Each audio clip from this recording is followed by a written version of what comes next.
Hey, guess who? I had a lot of. No, that's not even fair to say. I had two or three people since I started doing the. If this routine is the Holy Grail, why aren't we all doing it? And I started that, I think, last fall. So I've had a handful of people that have sent me a message asking about Lori Frink and her book Lexus and why I haven't reviewed that. And she's the best trumpet teacher ever, and she was a live-in girlfriend for Carmine Caruso and studied with him and all kinds of stuff. There's just more to tell.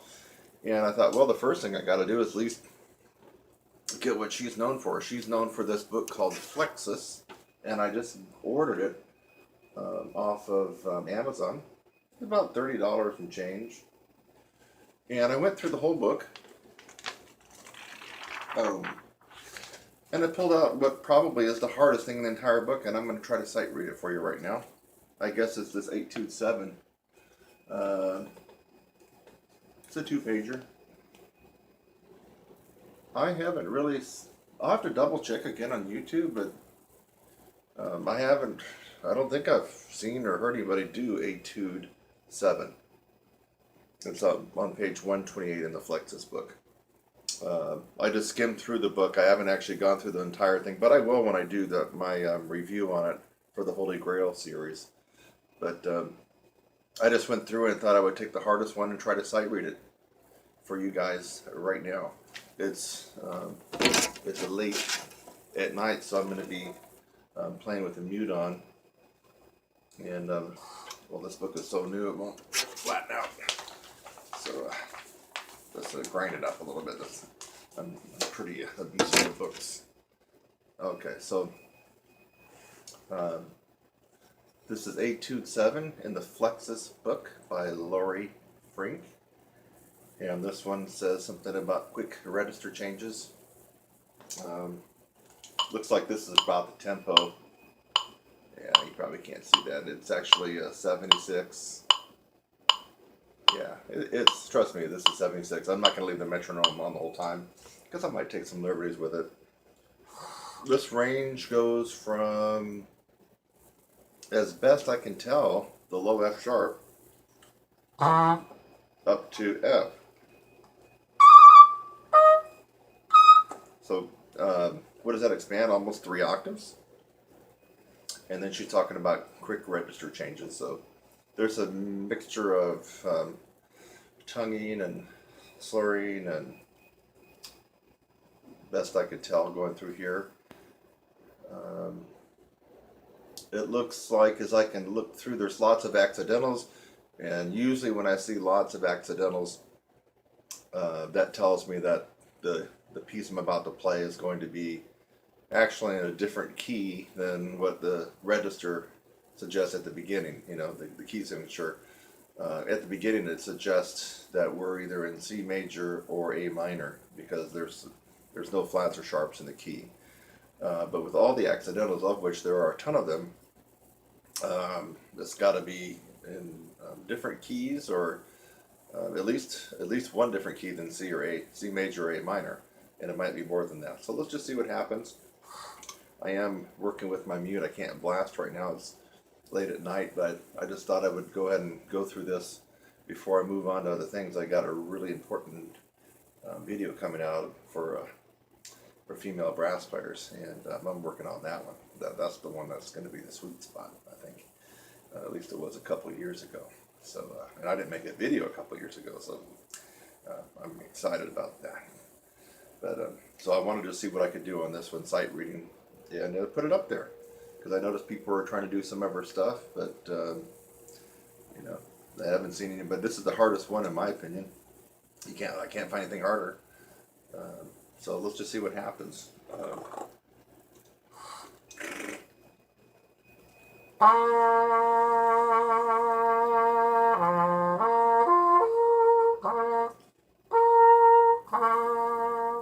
Yeah, we'll just give it a shot, okay? Where was that metronome marking at? Yeah, right around there. I'll probably stay somewhere around there. Maybe it's a little slower. I'm sight reading now. I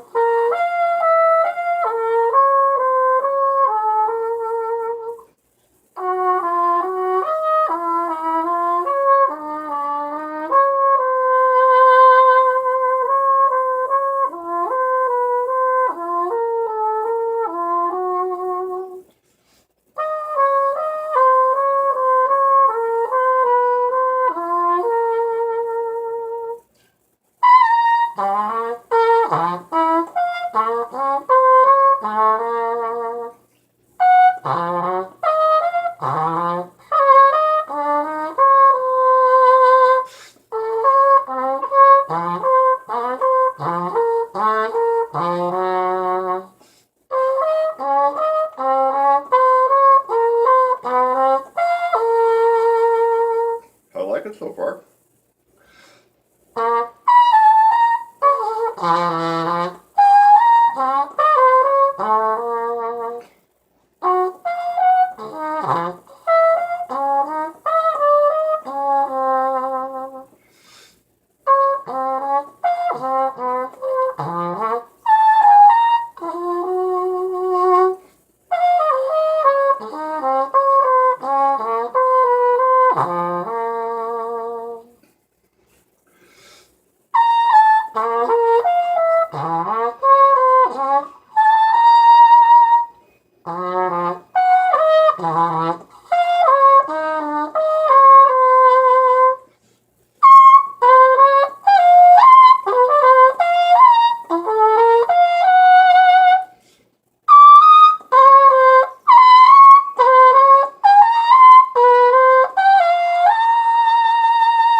Well,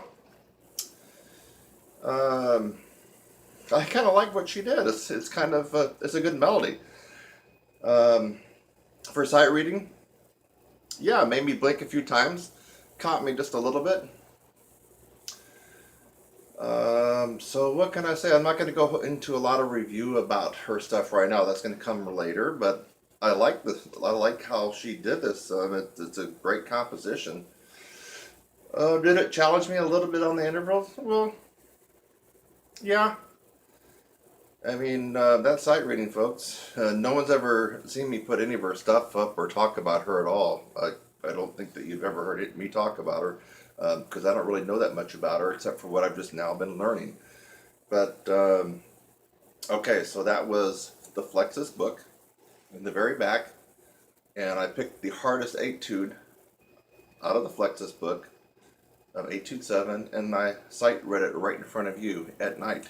Had to have my mute in because you know, didn't want to get people banging on the door. It probably was still loud anyway. So I liked it. Do I think most professional and advanced players could go through that like that, or maybe even get it down after working on it? I don't think so. No, I think we can line up 10 professional players and give a mixture of jazz and classical, and I think a lot of them would have a problem with this one for two reasons: range and flexibility. And the third one would be the sliding accuracy that comes with spending a lot of time in the upper register on the horn. So for the classical players who kind of poo-poo doing things above high C and high D because they don't really have to play it in their orchestra, or jazz, jazz trumpet guys that are, always bebopping in the staff and a little bit above, they're not going to have the acumen and the facility and the accuracy of, picking notes. I mean, heck, what was I doing? I was picking out E flats and D's and C's and high F's just out of thin air. I really like the last two lines. I mean, that kind of gave me a run for my money. Starting the last two lines, I liked it. It skipped around. I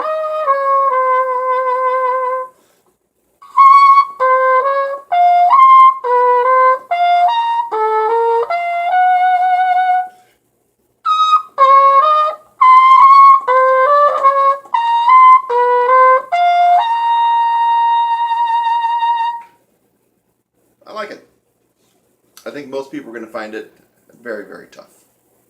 that's all for now. I'll be back at some point with my review and how Lori Frink's Flexus fits into the Holy Grail series. Bye for now.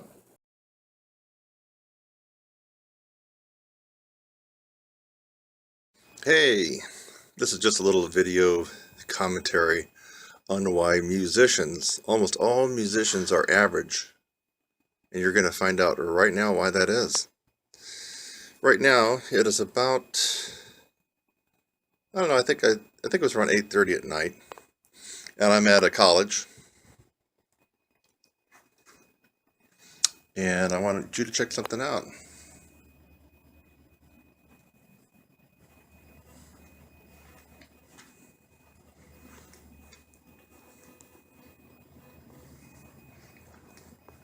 What are you noticing right now as I walk through the college?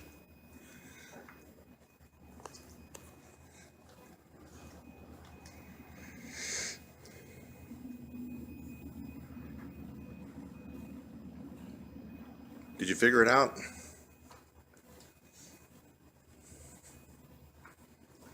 All these practice rooms are empty, except for me. So now you know why most musicians are average. I mean, what the hell? You know that if you're going to be good, you have to come and put in some practice time at night. You didn't get all your practice done during the day. Why? Because you were going to school or you had a job. Or if you're a non-traditional student, you have a family. You have a wife or a husband or kids. Look at this. Every practice room is unused here.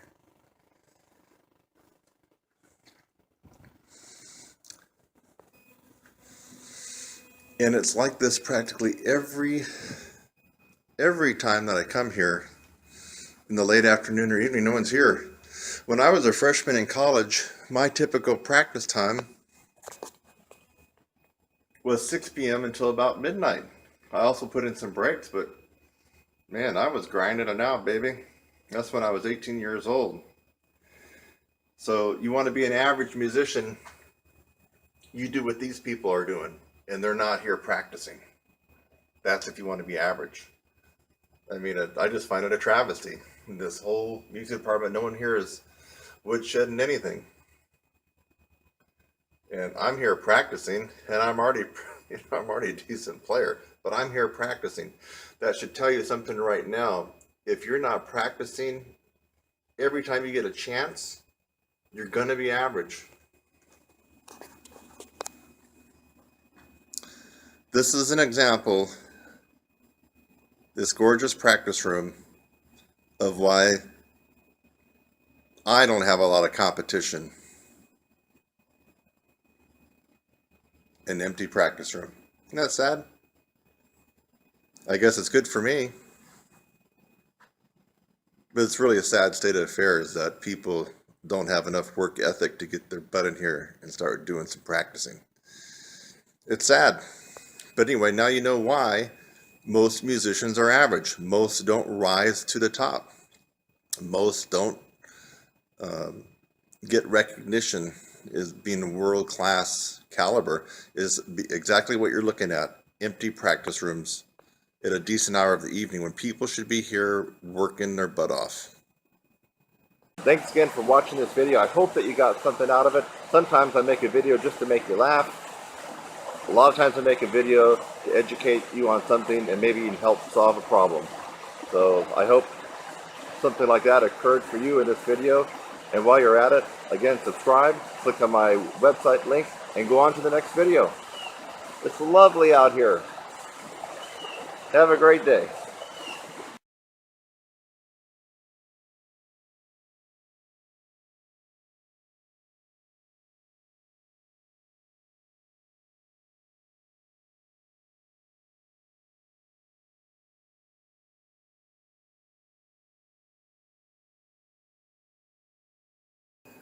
L-Cas, baby.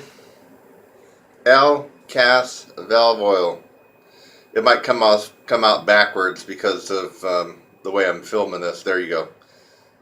Because I'm doing the self video here. So I get asked a lot of different questions. Some of them are little tiny, mundane questions. What mouthpiece you play on? Where did you study? Who did you study with? What kind of valve oil to use? Blah blah blah blah blah. And or do you think Blue Juice is good? Or do you think the new and bleep, I'll leave out the celebrity's name, oil is good? And I got one thing to say. I don't have any affiliation with LCAS, but I've used LCAS practically all my life, and it's the best all-around valve oil. It doesn't stick. In fact, you can watch a video of me doing some outside practicing in 22 degrees, and my valves are still good to go. Yes, I know about Blue Juice, and I've tried it. I know about Yamaha valve oil. I've tried it. I know about Bach valve oil, and I've tried it. And Schilke, and on and on and on and on and on. And then there's the Blue Juice and the newfangled this and that some of the known trumpet players and celebrities. Don't buy into all that bullshit. You need LCAS. That's it. In fact, right after this, I'm going to put a clip of my fast fingers, and I tell you what, my fingers and the demand that I play on this instrument is probably twice as fast as anybody else promoting their own valve oil.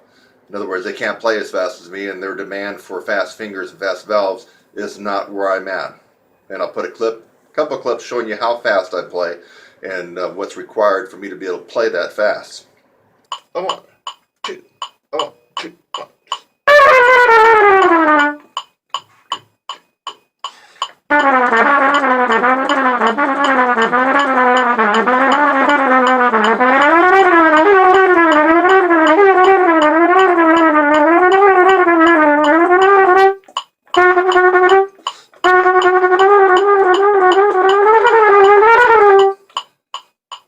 I think LCAS hits the spot. Yeah, LCAS. Don't get anything from LCAS. It's just that I feel like I owe them a little plug, because LCAS has served me well for years and years and years, and you don't need to try anything else. It's probably available right now in your local music store. It's $3 or $4 a bottle. Maybe it's got up to $5. Lasts for a long time. You don't need anything else. You don't need any fancy bullshit. Just go get you some LCAS, and that'll be the best thing for your horn. I'm Kurt Thompson, and I approve this message.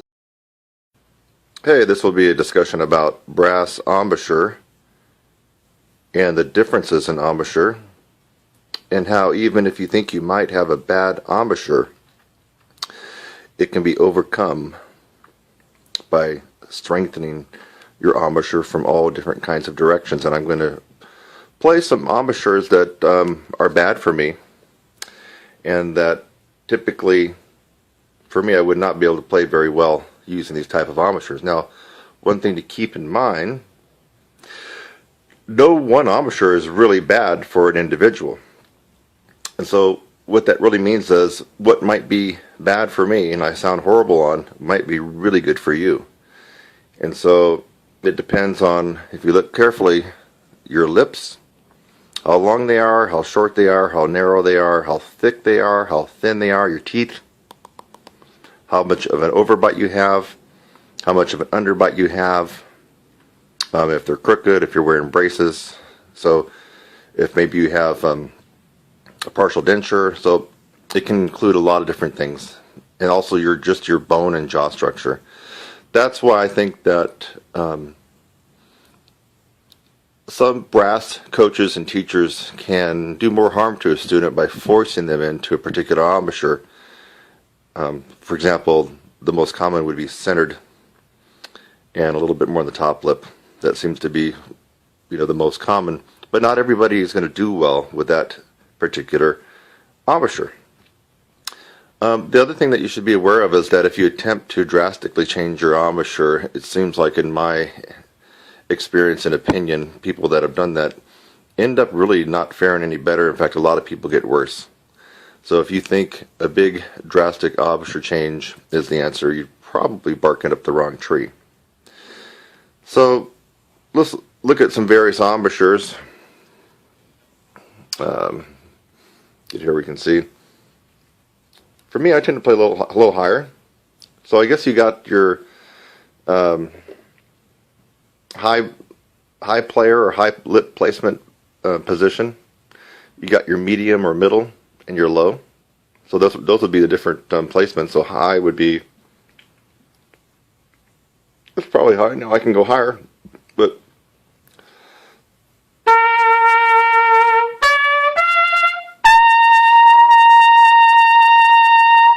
that's probably close to where I normally would play. Now what happens if I wasn't playing that way and I was using an embouchure that was bad for me? Let's try something. Let's drop it way down. So I'm up here. Let's go on way down. Way down. Hear the difference in tone quality?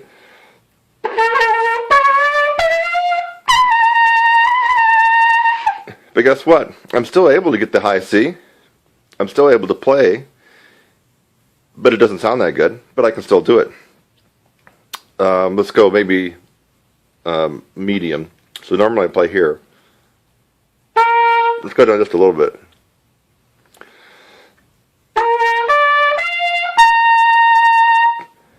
Seemed like it noticeably flat on the high C. I think I was flat on the first one too, but so I'm still able to play. Now I'm gonna be tying this all into a huge point here.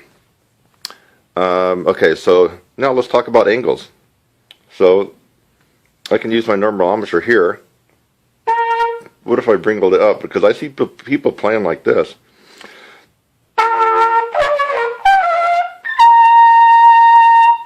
Okay, it had a significant high angle to it.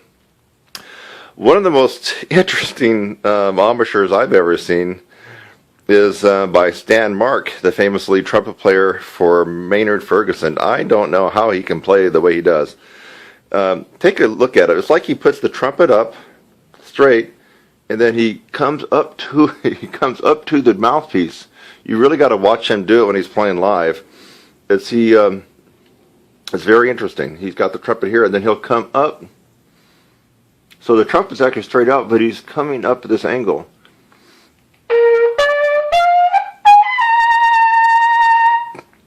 So now most of the embouchures that I'm showing you are ones that I really couldn't play on. In fact, if I was playing on them, I might be just like you are right now. If you have a particular question about your embouchure and that it's not working for you, well, if my trumpet teacher long ago had said you need to play like this, like Stan Mark, so I got the horn out, I'm coming into it like this. Well, I mean, if I was using that embouchure all along thinking that was how it was supposed to be, I would be having a lot of trouble, and I would be wanting to look at a video like this to change my embouchure. Thanks again for watching this video. I hope that you got something out of it. Sometimes I make a video just to make you laugh. A lot of times I make a video to educate you on something and maybe even help solve a problem. So I hope something like that occurred for you in this video. And while you're at it, again, subscribe, click on my website link, and go on to the next video. It's lovely out here. Have a great day.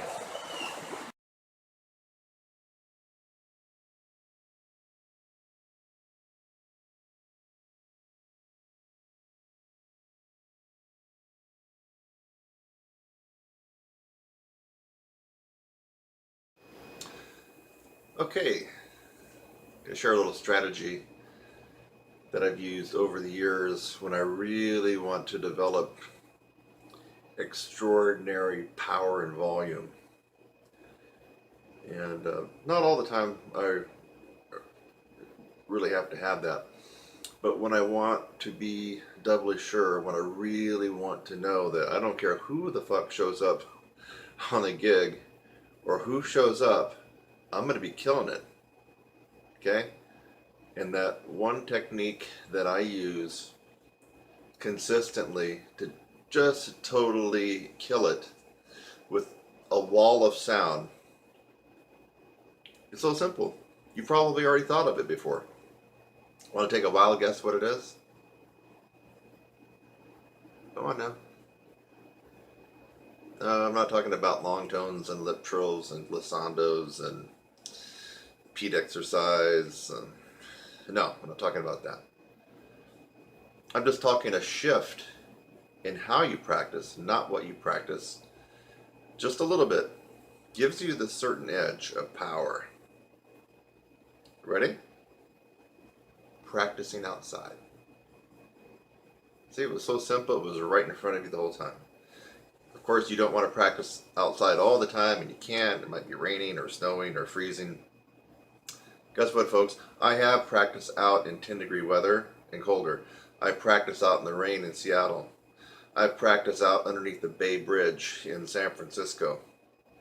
I practiced at the water. You know, I practiced out my car window on hot and sunny days and cold nights, rainy nights. So the reason I do this is because there's I can't explain the science behind it. Maybe it's because this huge acoustic environment or non-acoustic environment that you're trying to fill up with your horn. Maybe that's part of it.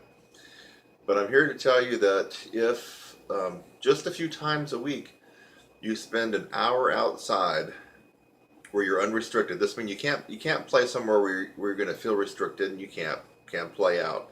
That's going to kind of quash this particular technique and way of playing.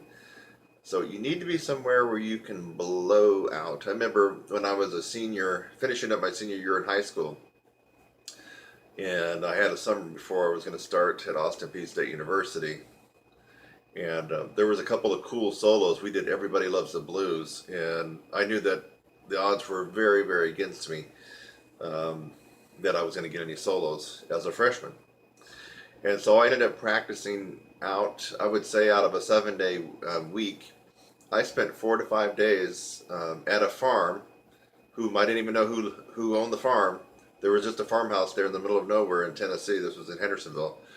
It was god awful hot.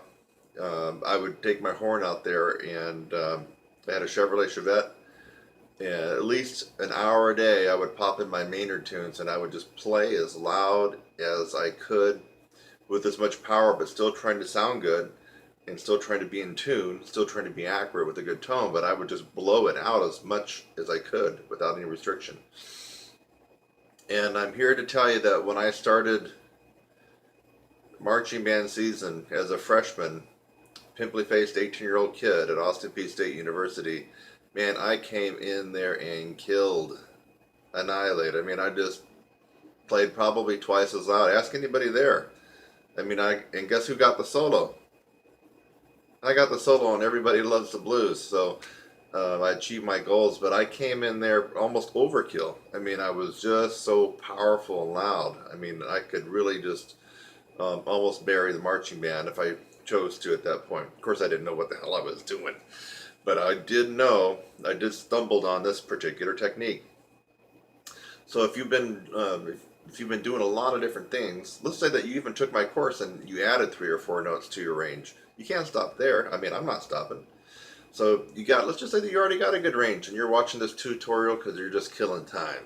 You already got double G's and double A's and whatever. You're a super nice, lovable, likable guy or gal, and you get lots of gigs because of that. Plus you have the range and talent. You're watching this video because you're just killing time. Well, don't change anything except take yourself outside a couple times a week for an hour and just go through your pedal tones, your long tones, your lip slurs, your lip trills, your glissandos, some of your scales and tonguing exercises. Then practice a couple licks up an octave, or if you know a couple of Maynard or Doc or Bill Chase, Bud Brisboy licks or anything like that, then practice those outside. Give yourself an hour a couple times a week. I will guarantee you now, I'm not saying that maybe, I'm saying guaranteed your sound and the power and the volume that you can pour. Wait a minute, this is kind of counterintuitive. This in the apartment, I have to use these because, man, I play so loud when I'm going for it. The power that's going to come out of this bell of your horn will increase. There's just no doubt about it. And if you don't even believe me, if you think I'm just blowing smoke up here, you know what? Try an experiment for 2 weeks. I'm talking to everybody here. For 2 weeks, pick 2 days out of the week where for an hour a day, could be at night or during the day, you're going to go outside somewhere. You got to find some place that you can go and just blow as loud as you want to. and not have to worry about someone yelling at you or chasing you away. So here's your experiment. Take 2 weeks, 2 days per each week, 1 hour on each of those days, and just fill up this horn and just fill up the whole sky and the whole environment and the atmosphere with your sound. And you come back to me after 2 weeks of doing that and tell me that you didn't get anything out of that nothing changed. You're not going to be doing that. You're going to be coming back and you're going to be going, I was trying to prove you wrong, Kurt, but oh my God. When I go into the big band now that I play in my Monday night rehearsal, I have to hold back because I just have this wall of sound now that's just coming out the end of my bell. So there you have it. It's not exactly what you're practicing, because I have all that covered in a lot of other tutorials. It's how you're practicing. So if you practice in a little tiny stuffy room in a music store, you know those music stores, they have those little tiny, 40 square foot rooms. It's like a closet, just barely enough for you and a student to fit in, and it's just horrible. And it's all tiled in, it's all acoustic. Well, that is the opposite kissing cousin of this particular technique. I mean, really, you got to find yourself outside and be blowing, putting some power, even on the pedal tones. In fact, I did that earlier tonight. I spent 15 minutes working pedal tones from tier 1 all the way to tier 2. I skipped tier 3 and I went to tier 4. And outside, when I play my pedal tones, I want to hear them come back to me on the echo. Especially the tier 2 and tier 4. I played as loud as I could, and I want to hear that snap back from the reverberation, the echo, just from the environment. And I got it. So anyway, this is one technique that you need to highlight, and try. And once you try it and you become a believer, you need to dedicate once or twice a week. Twice is my preference, but at least once a week, let loose. Get outside. If you can go to a high school football stadium or a college and no one's there on that particular time, just let her rip. Once a week, twice is what I recommend. 2 days a week, 1 hour each time is what I recommend. But at the very least, if you can't do that, just once a week, blowing some steam out of the bell of this horn, and you are just going to be thanking me over and over and over again. All right. This again, highlight this tutorial. This one was high value for you. So no matter who you are, what you practice, if you're a classical person, if you're a commercial person, if you're a lead person, if you're just a strict jazzer, a la Chet Baker, Miles Davis kind of person, whatever, it doesn't really matter what you do. If you take this way of practicing, I just recommended, you're going to up your game, and it's going to be almost instantaneously. 2 weeks, folks. Keep fighting a good fight, because I know that you will. Subscribe, click on my website link, and go on to the next video. It's lovely out here. Have a great day.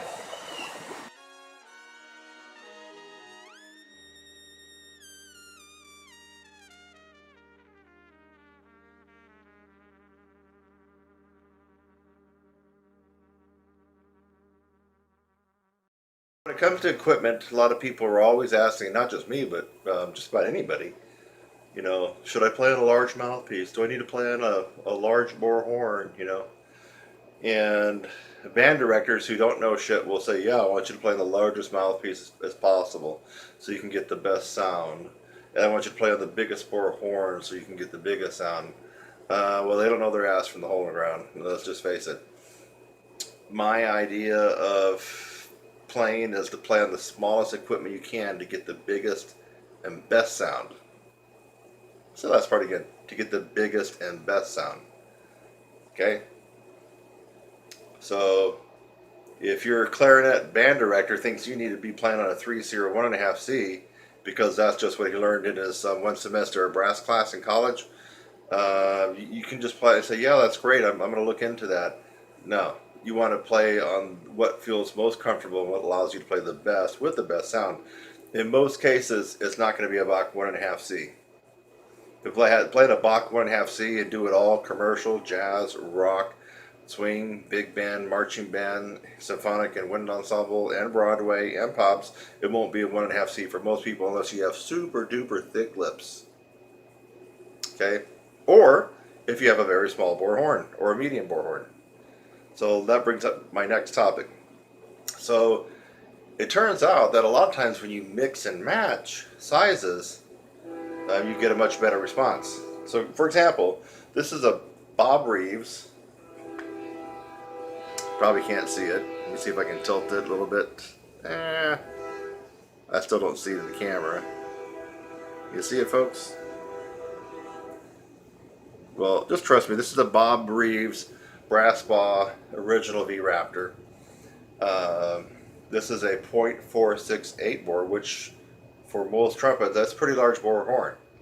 But I have a customized Bob Reeves mouthpiece. Relatively shallow. Got a very wide rim because that's my original rim. And it's put on a Bob Reeves. Oh, it's a Bob Reeves 42 SV, 42 Sam Victor, and I've got a number 2 sleeve. So the body of it, the cup and the back bore and the sleeve would be a Bob Reeves 42 SV number 2 sleeve. This is a Neil Sanders rim, which is really super duper. It's wider than a 1C rim, but this is shallow. So you might want to play around with this shallow into large bore. It seems to make a pretty good combination, or something like a 1.5C or a 1 1/4 if you really love the feel of it, into something like a medium bore, like a step bore. Say like the right off the cuff is a Yamaha 8310Z. I can't think of, it might be a shoehorn, I'm not sure, but anyways, the 8310Z. I had one at one point. It's a step bore horn, but it's a .450, which is a medium bore, and then I guess it turns into a large bore at the end. But now that might be a good combination with a larger mouthpiece. Larger mouthpiece, smaller bore horn. Not necessarily small bore, but just smaller than a typical .459. We all know .459 and .460 are the typical medium large bores that you encounter in most brands. So you need to start thinking mixing and matching. With that being said, I believe play on the smallest equipment possible where you can sound the best and get the biggest sound. Not so you sound like shit so you can play high. I didn't say that. Play on the smallest equipment possible to give you the best sound and the biggest sound. Want to hear something wacky? Maynard Ferguson had some of his best recordings on a Con 38. I believe it's a Con 38B horn. I checked that out. Guess what? It's a .438 bore. Hello. That's not even medium. That's small. Okay? He was getting huge, big sounds. I believe he was playing stuff like Tenderly and Hey There and Maria and Somewhere back in the mid to late 60s. I mean, he got this huge sound out of a .438 bore horn on a Con 38B. So that's an example. If you need another idea about a smaller bore horn, I believe I played on the Con 22B horns a couple times, and I believe where are they? You're gonna have to look that up. It just slipped my mind right off the cuff. It might be a .433 bore. It's a real small bore horn, .433. Another one would be the Con Coprion, spelled Coprion. You can look that up. The Con Coprion. Now these are all back from a long time ago, the 30s, 40s, and 50s. Of course, you're going to use a larger mouthpiece with those horns, and that's the kind of mix and match what I'm talking about. So to leave you with a couple of summaries, play on the smallest mouthpiece and horn possible to give you the best tone and the biggest sound. Another strategy would mix and match a larger mouthpiece with a smaller bore horn. Or this, in my case, I have a huge large bore of a horn, .468, and a relatively small mouthpiece. And I really like the combo that the setup is with this one. I just feel like if I want to turn it up, I will turn it up. And I can really be loud on this baby if I want to, especially when I'm above high C. So there you go. That's how you figure out what size of mouthpiece to play on and what size of horn.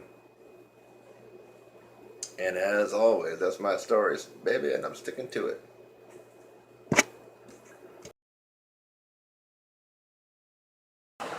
Hi, I'm Kurt Thompson, and welcome to my channel. That's youtube.com/or brass instructor.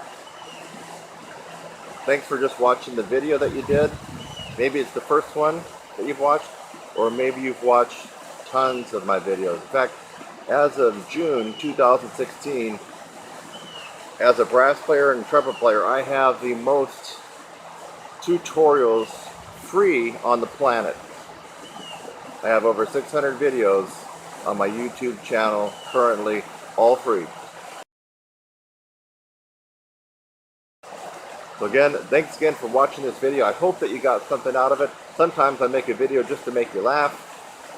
A lot of times I make a video to educate you on something and maybe even help solve a problem. So I hope something like that occurred for you in this video. And while you're at it, again, subscribe, click on my website link, and go on to the next video. It's lovely out here. Have a great day.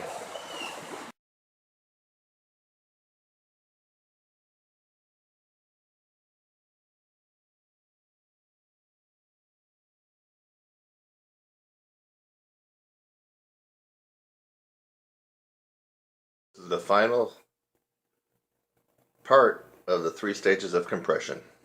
So, what was the first stage? Diaphragm. Second stage,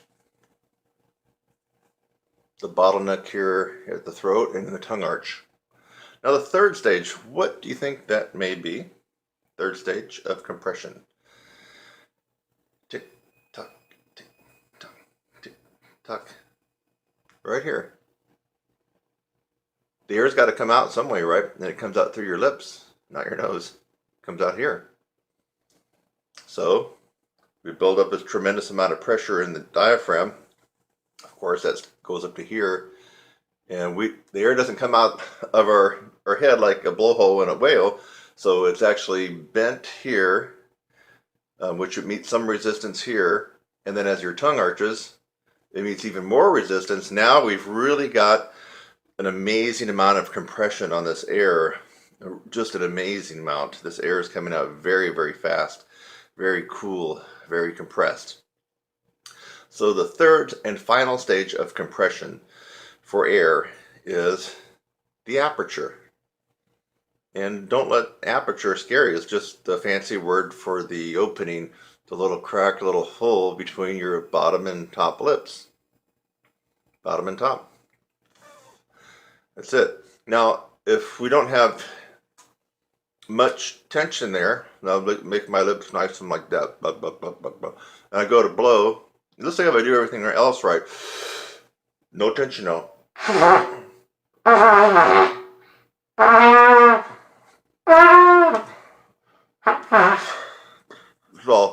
It's all flimsy, right?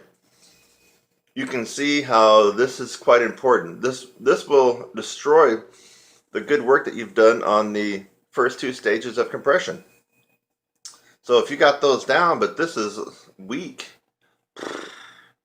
you know, like wet spaghetti noodles, just weak. You know, your lips are just, you can't hold them together. You've lost everything. You've lost everything that you've gained for. Now I'm being really extreme, right? So, you know, even a 5th grader has more strength than what I just demonstrated. I'm trying to make it a point by illustrating the hilarious. So what that implies is there has to be some tension, some rigidity here to keep the top and the bottom lips from blowing apart. You got to keep that. So no matter how much pressure that the lips here are under, they stay together and blow. And the reason that you usually will drop range, especially due to a lack of endurance, or not a lack of endurance, but your endurance, you just start to gas out. It happens to everybody. You know, you can even watch Maynard play. And you can see that at some point during some of his live concerts, he was gassing out, just wasn't able to get the notes. So when your lips are not able to hold the last and final stage of compression, just a flinch, just a micromillimeter of them blowing apart just a little bit wouldn't be enough for you to be able to probably even see you're going to drop a note or two notes or a minor third, just like that. Now, if your lips are really exhausted and you go even a little bit more, now if you were able to play a double G at the beginning of the gig and it's 1:45 in the morning, you might not just be able to play that anymore. Because the lips just cannot contain the pressure that's necessary in the compressed air to fire out that note. So the third and final stage of compression in this three-part series is lip aperture compression, right at the very end before the air leaves your body. So that's very, very important. Now you might be thinking, well, what do I do to work on that? And here's where it gets a little bit ambiguous, because a good chunk of professional musicians, brass musicians, and teachers lump all this into embouchure. All of it. Lips, everything. Except, I don't. I know better. So, yes, your lips are connected to the muscles around your lips. But the reason I know it's different, not only from a playing experience, but also looking at a cadaver, a human body that was donated to science, a medical facility, usually at a university. And when they pull your skin off, which is another weird thing, this is not musical, it's weird. It's like we are all wearing a mask. And when you see them, it's just weird. It's just like all humans are wearing a mask. They can actually take your skin and they'll pull it all the way off, and then there's your skeleton. You got a skeleton like everybody else. It's just really weird. We're all got a mask on. That's what this is. You're seeing a mask over my skeleton. But when they do that, and they start going through and making different dissections and different observations of the musculature, you don't have to be a medical student to look carefully at the muscles that are right here and how they connect through the face. But then you get to look at the lip muscles, and it doesn't even look like a muscle. It looks more like gristle. So what you're doing is, when you look at this, you see the feather-like striations around, and then you see the lips. So what does that tell you? You don't need to be a pre-med student to figure this stuff out. The lips are made of a different tissue. There's a different thing going on there, a different contraction. They're a little bit more independent of the rest of this, but they are all still linked together. Your lips, obviously, there's not a separation between your lips and the corners and your chin, all this stuff. So for the people that lump it all into just embouchure, they're really making a grave mistake and a really grave disservice to their students, because there is a difference. And the way you can prove that there's a difference is you can actually target and work on the corners and the embouchure, and you can target and work on your aperture and the lip strength. In the final stage of this three-part series of compression, that is what you want to be focusing on. You want to be focusing on your lip strength. Lip strength is very simply your ability to keep your top lip and your bottom lip as close as you can. Now, of course, this is when you're going higher. Obviously, if you're playing low G below the staff, that's not an issue. But when you want to play higher, that compressed air has got to come out. It's going to be coming out so fast, it's with so much resistance having been built up, that it could blow your lips apart. If it blows your lips apart, you're not able to play high. So we work on a number of different techniques in my 16-week upper register course, but the one that's obvious that you already know about is simple lip buzzing. And then get some of these university professors that will sometimes passively or indirectly leave a comment. I know they're talking about me, and they're like, well, the thing about it is, when you lip buzz, it's not really like playing the horn. There's a different thing going on when you do this, and when you do this. Yeah, I know that. So when you play into the horn, we're not lip buzzing into the horn. Hello? I already know that. Lip buzzing is a tool. I mean, I've demonstrated some stuff, some cool things about buzzing. And keeping it going, that's more of a tool, more of a technique. It has nothing to do with what we really do on the horn. That's a whole different animal. So, but we have to do the lip buzzing to build up this gristle that's in our lips. Check out some of these autopsies and medical cadavers. You'll see I'm not lying. This is kind of a gristly type material, and this is the fine little feather-like muscles around. We have to do something to strengthen this up.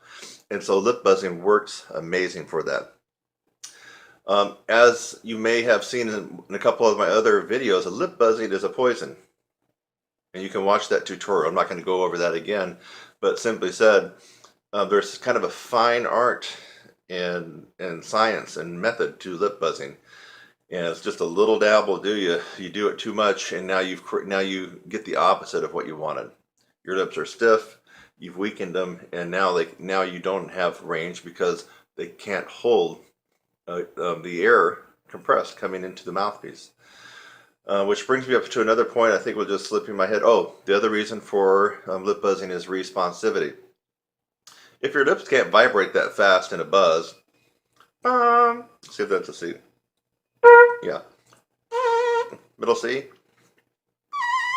High C. Double C.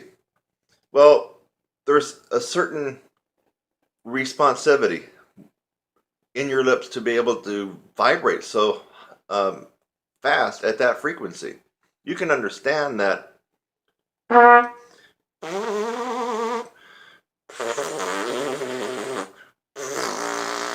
You can understand, and you can even hear there's a lower vibration, there's a lower speed, there's a lower frequency. There, that should have been a double pedal C. Yes, it was. As opposed to double C. There is just a huge difference in what's going on with the lips. And so the lips do have to have this ultra hyper responsivity to the vibrations and the frequencies that you're trying to get on the horn. So there you have it, ladies and gentlemen, brass players and trumpet players. This is the final installment in the 3-part series, compression, and how it might actually relate to your brass playing. You got to have all 3 parts down, and then after you get all 3 parts down, they got to be synced up just the right way. You can't go topsy-turvy. They got to be, there's a certain method to the madness here. And if you'd like to learn about that process, you need to look down in the description. I usually leave a link that you can click on, and you can go to my site, trumpetsizzle.com. You can email me. You're going to have to get involved in a program like this to really take yourself to the next level. Otherwise, just hit and missing tips and tricks here on YouTube is not going to take you to that next level. You're going to get a little bit better, but you have to go through the process. You don't go through that process, then you're going to be spinning your wheels for however long that you don't mind spinning your wheels until you actually buckle down and go through that process. So I'm Kurt Thompson. I'll see you in the next one. Hi, I'm Kurt Thompson, and welcome to my channel. That's youtube.com/your brass instructor. Thanks for just watching the video that you did. Maybe it's the first one that you've watched, or maybe you've watched tons of my videos. In fact, as of June 2016, as a brass player and trumpet player, I have the most tutorials free on the planet. I have over 600 videos on my YouTube channel currently, all free. So again, thanks again for watching this video. I hope that you got something out of it. Sometimes I make a video just to make you laugh. A lot of times I make a video to educate you on something and maybe even help solve a problem.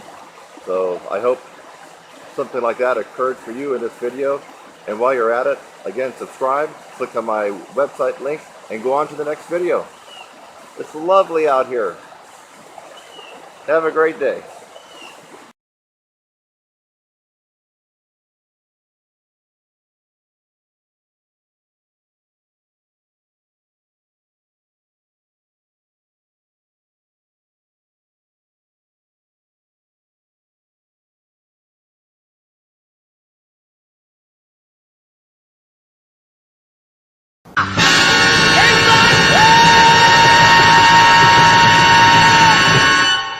I said the gates are closed.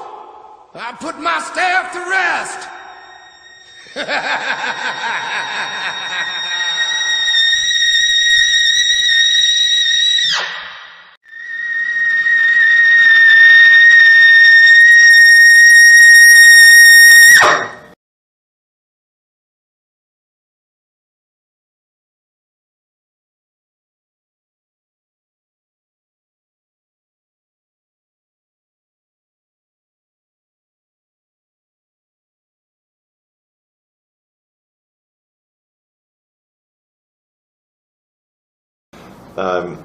The first part is soft to loud,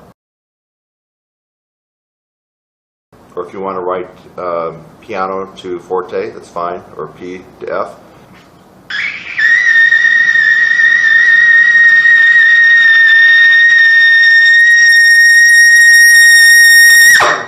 The second part is soft, loud, soft. Piano up to forte, back down to piano, or P to F to P.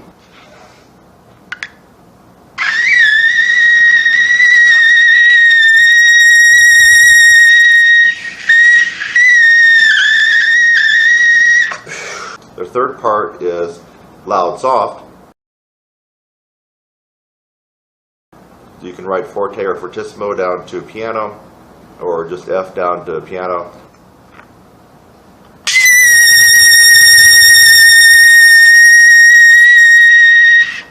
The last part is loud, soft, loud. So forte down to piano, up to forte, or if you want to write just F to P to F.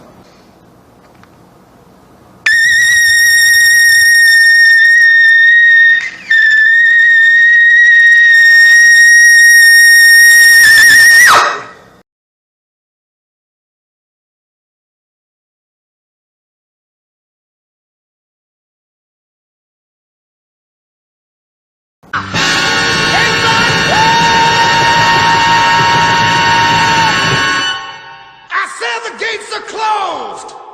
I put my staff to rest.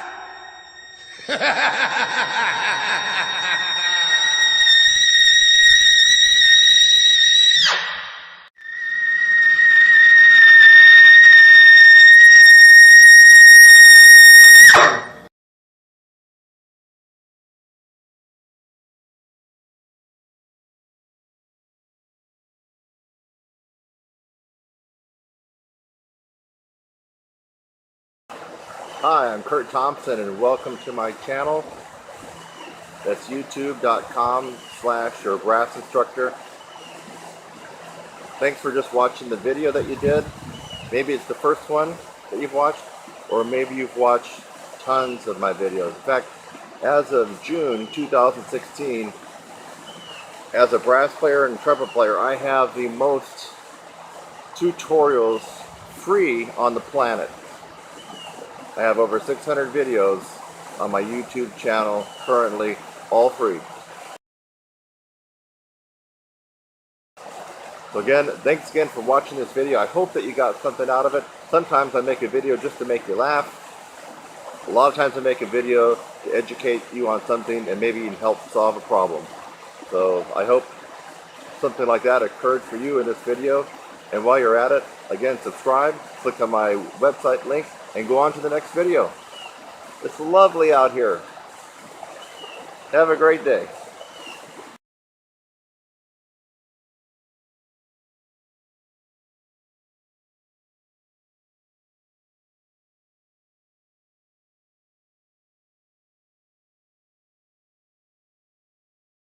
But it's a tongue arch. With a tongue arch, you can do quite amazing things. So if you can play high B flats, B's, and C's with the perfectly executed and advanced tongue arch, that those high C's automatically turn into E's. and Fs, with no change in the musculature and the strengthening of the embouchure here. Tongue arch works wonders. That's the second reason that you can't play the, and if it's the second reason, or it's the second place why almost all brass players can't get altitude and can't have good endurance. It seems to be mystical and ambiguous, foggy, murky, unclear what the tongue arch really is. But basically, if you can take the tip of your tongue, that's the tip. Take it and put it under, behind your teeth, your lower teeth. Here's upper, lower. Take the tip, go down, anchor it. I have the tip anchored right at the bottom of my lower teeth, where the teeth kind of almost turn into the gums, you know, right at that gum line, or you run out of teeth, and you can feel the wet gum. That's where you anchor the tip of your tongue. Yeah. And then the tongue arches up, like you're saying in, or E-I-N-G, swimming, yeah. So that's when you're at maximum tongue arch. And here's a good test for you. Now, I made another tutorial about this, but it was kind of shorter. So you can try this on different things. Here's me going from second line G to C on purpose. Okay?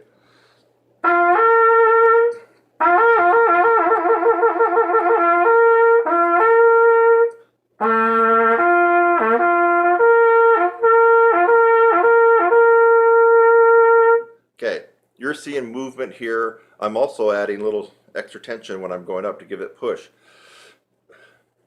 The way to really get the feeling of tongue arch, so it's not theory, is actually something real that you're doing, is to purposely try not to get the top note, yet raise your tongue in an arch position.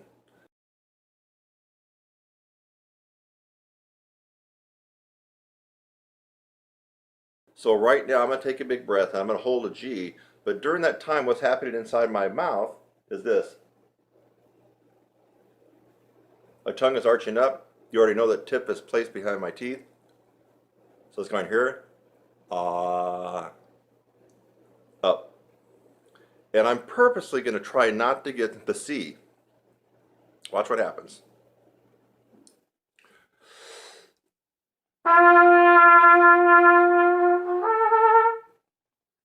Hear that? Of course it didn't sound good, but I'm purposely trying not to get the C. I don't want the C to come out.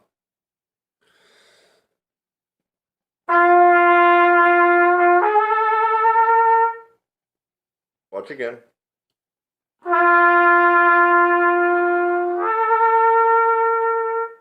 Again.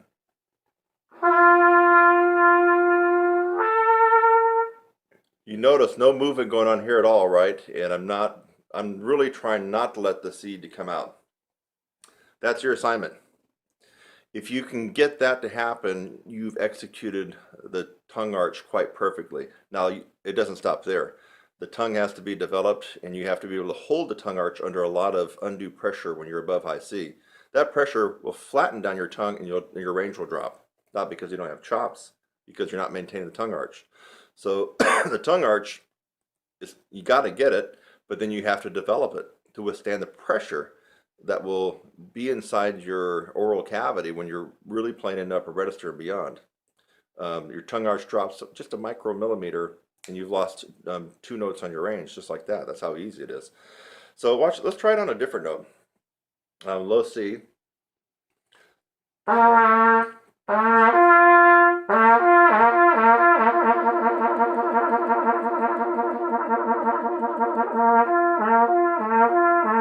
I'm trying to do that, right? You can tell. What if I take a big breath and purposely stay on that low C? Don't let that G come out.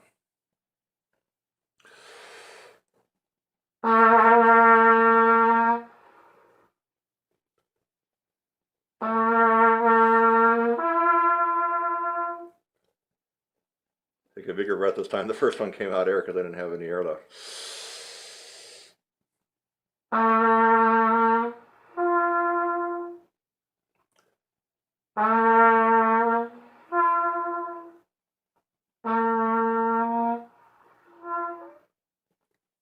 even low C to G, which is a wider interval, isn't it? It's another note wider, so you're going to fifth. Now a lot more air is coming out on low C than it is on G because you have the placement of your jaw and your tongue even lower. But still, you could hear that something was happening. In fact, the air started to cut off. On that first one, did you hear that? It was almost no air. I mean, it was just air coming out. But the low C would not come out. So don't think that was a mistake. The low C would not come out anymore. Let me just see if I can go for the air again because that was pretty important. I'm raising the tongue up to the point where the low C will not vibrate anymore.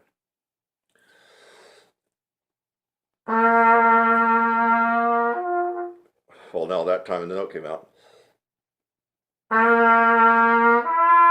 No, hold on, let me try it again. Trying to keep the low C down, but I'm raising my tongue into a tongue arch.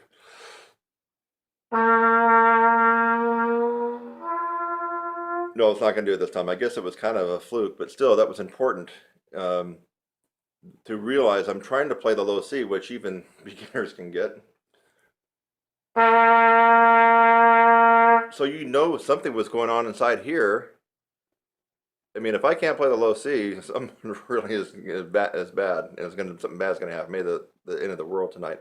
I can't play a low C, and if you can't play a low C, it's probably the same thing. Now, if I'm playing a low C and I do something inside my mouth that causes the low C not to come out, you know I'm doing something. You know something is going on.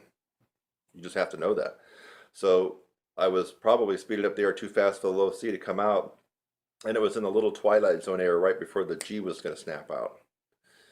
So I'm not even sure if I've even tried this on C to E.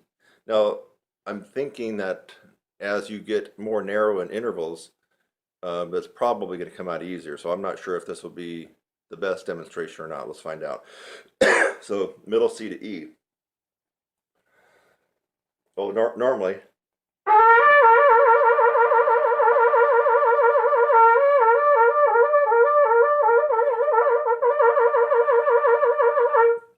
Now, I'm going to try to keep it at middle C and not let the E come out. Oh no, okay, it gets easier as you go higher, actually.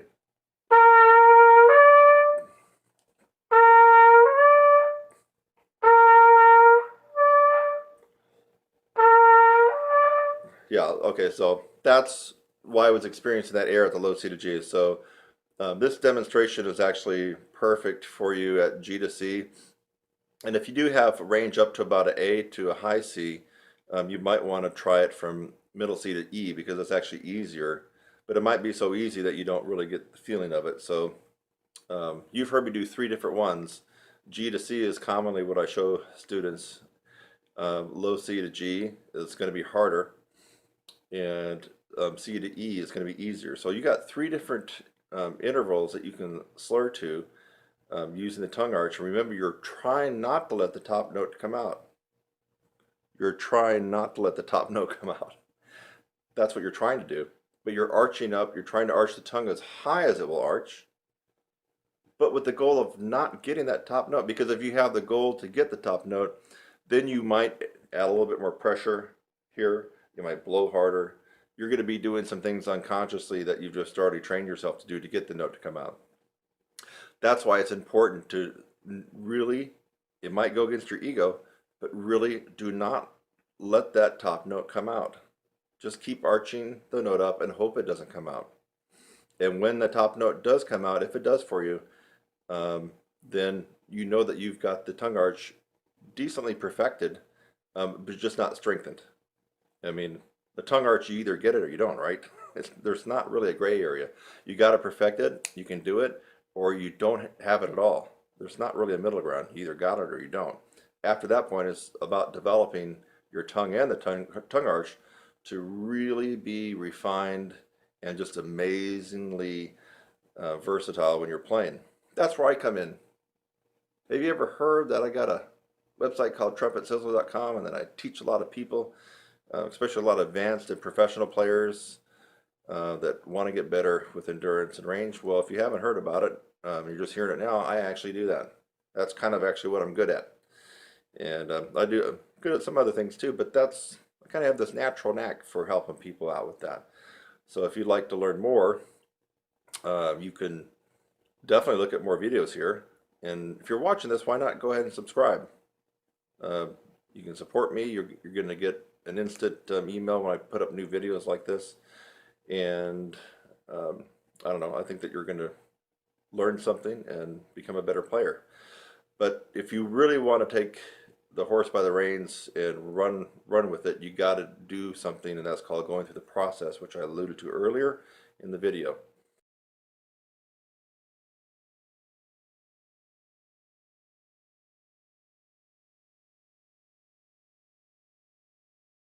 So, but this tutorial on tongue arch should help you. And now if you're not getting the note to come out at all, even though you're trying not to, but it still doesn't come out, that's where, again, you need a coach, you need someone to work with you on that, because that is the second reason you're not able to play high, play with power up the upper register, or even have great endurance. If you're constantly playing in a low C position in the upper register, you're gassing out all the muscles here. You're just putting such a load on them, and that's why you don't have any endurance. So you might even have a little range where you have no endurance. You got to get the tongue arch. It's the second reason people have problems in the upper register and with endurance. Since you've already heard me say that, it's a no-brainer. Work on it. Get it going. It's worth the investment in time. So that's a wrap, folks. Hi, I'm Kurt Thompson, and welcome to my channel. That's youtube.com/your brass instructor. Thanks for just watching the video that you did. Maybe it's the first one that you've watched, or maybe you've watched tons of my videos. In fact, as of June 2016, as a brass player and trumpet player, I have the most tutorials free on the planet. I have over 600 videos on my YouTube channel currently, all free. So again, thanks again for watching this video. I hope that you got something out of it. Sometimes I make a video just to make you laugh. A lot of times I make a video to educate you on something and maybe even help solve a problem. So I hope something like that occurred for you in this video. And while you're at it, again, subscribe, click on my website link, and go on to the next video. It's lovely out here. Have a great day.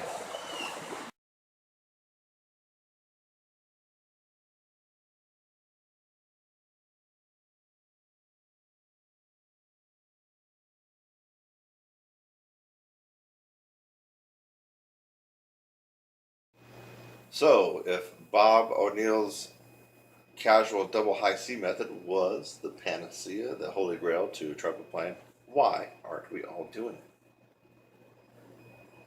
The fact of the matter is, it's actually a pretty good routine. The fact of the matter, it actually does work. In fact, I have a little bit of essence of that extreme soft playing in my 16-week upper register course. But there's a disconnect in Bob O'Neill's casual double high C routines, because the whole thing is about playing extremely softly in the upper register, and he's got all these different scales, and there's a lot of cool stuff actually.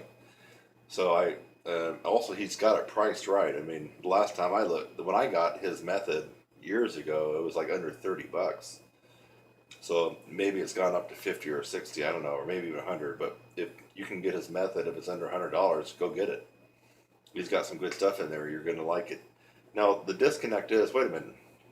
If you're playing all this extreme soft stuff, how do you get into the Maynard Ferguson band and blow your head off playing the lead?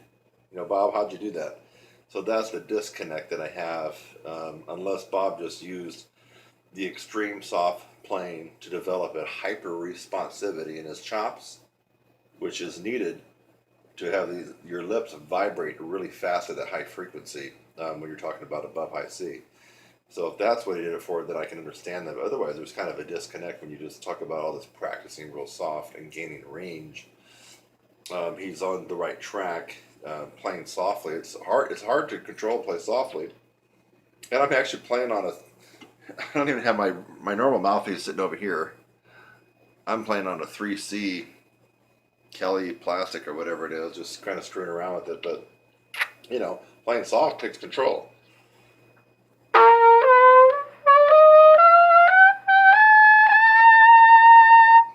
That would be about a triple pianissimo, folks.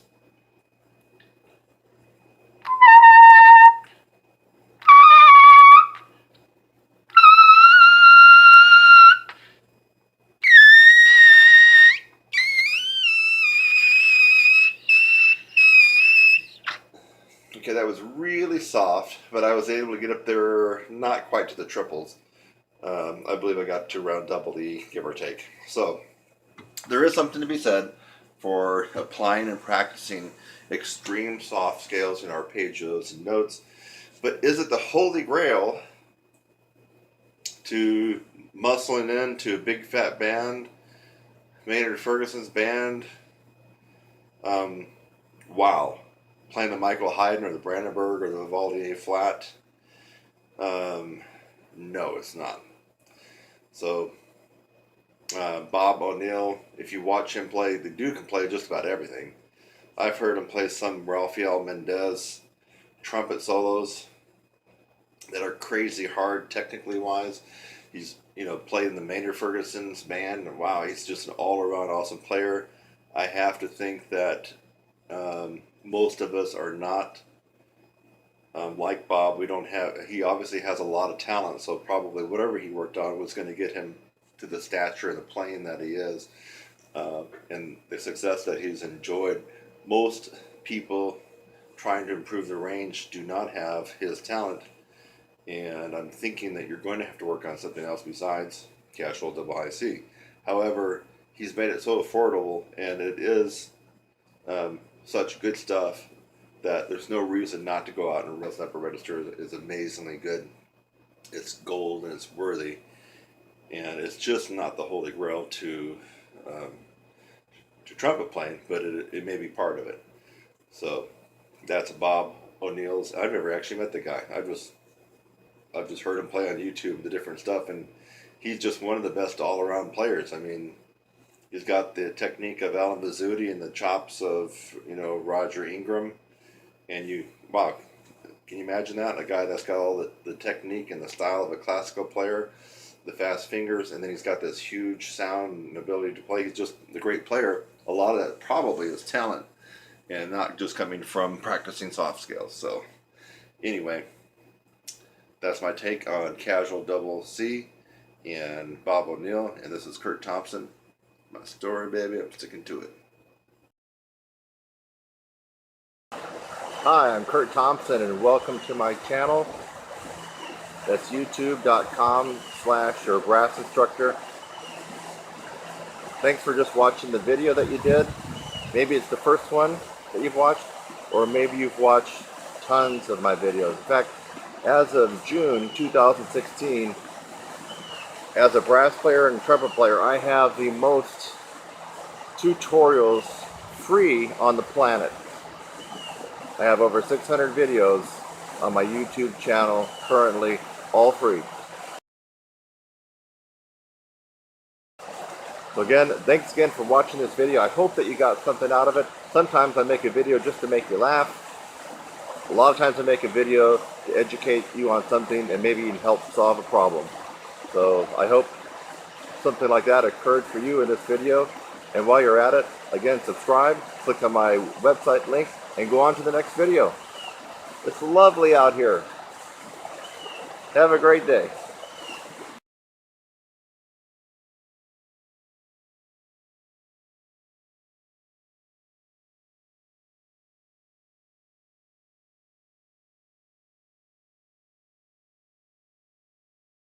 Now a bonus one to really work the tongue. My tongue's about ready to fall out of my mouth right now, but dit tonguing. Anybody tell you about dit tonguing? D-I-T. Dit tonguing. I might splice this and make it a separate video just for people who already know the other stuff and just want to learn about the dit tonguing. Dit tonguing is about being unmusical but being physical. And it really puts a strong force and impact on your tongue, much more than normal single, double. And it's about putting the most force and impact on your tongue. You will definitely feel it on this one. You want to accent as harsh as you can and shorten up the note as most as you can together. And it's not about speed. In fact, if you go too fast on this, you'll actually miss the value of the technique.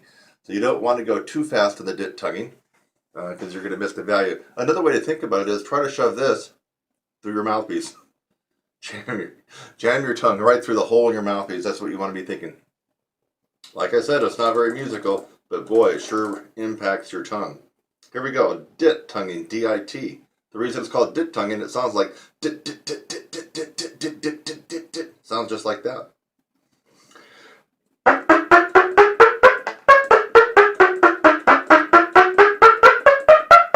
Let me do it again.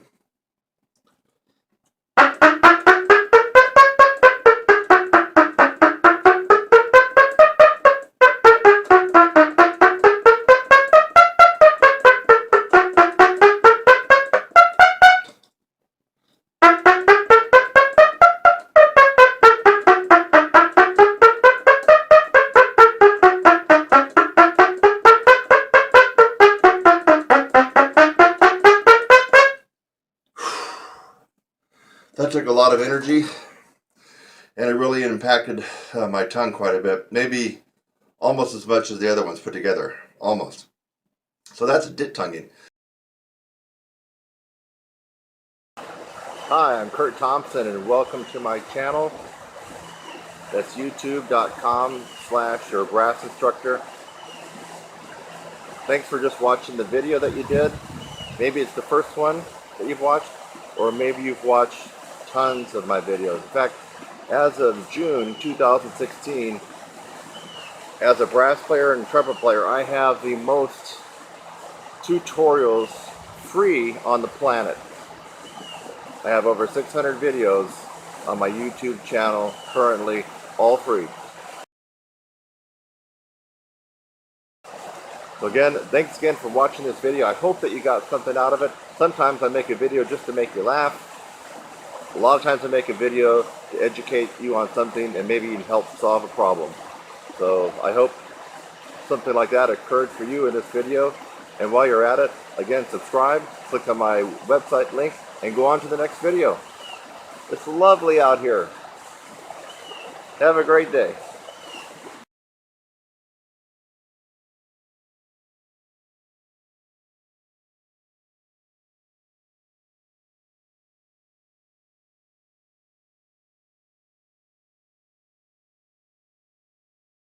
Conundrum and dilemma of finding an appropriate brass teacher to help you with your high notes and your endurance. So, conundrum, dilemma, big words, right? Not really.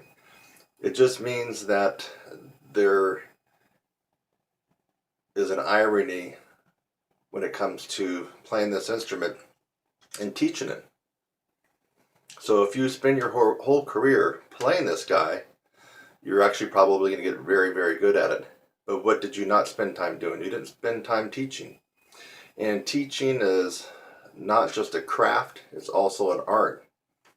And you actually have to do a lot of it, and unfortunately cut your teeth and make your mistakes hopefully early on and not screw too many people up before you start getting things right. So what is the conundrum and the dilemma of a student, typically an advanced student or maybe even a semi-pro, wanting to increase the range on their brass instrument? Doesn't matter if it's trumpet. Tuba players, have you heard of Roger Bobo? Hello? I will bet you know, the whole bank that you can't play as high or as powerful or as great or as long as Roger Bobo. I'll just bet the bank. I'll bet your bank along with it. So it doesn't matter if you play this instrument or if you play the largest brass instrument, tuba. You're going to have to, at some point, want to strengthen up the chops and increase your endurance. So you start looking for a teacher that can help you do that. So you're going to make two mistakes. The first mistake is to look for a high-profile, celeb type brass player. And since I focus more on the high brass, I can just throw off some names. Some of these people already passed away. Maurice Andre, Maynard Ferguson, Bill Chase. Alive ones would be John Faddis, Wayne Bergeron, Arturo Sandoval. Let's go as far as, how about Gary Grant? How about Chuck Finley? How about Bobby Shue?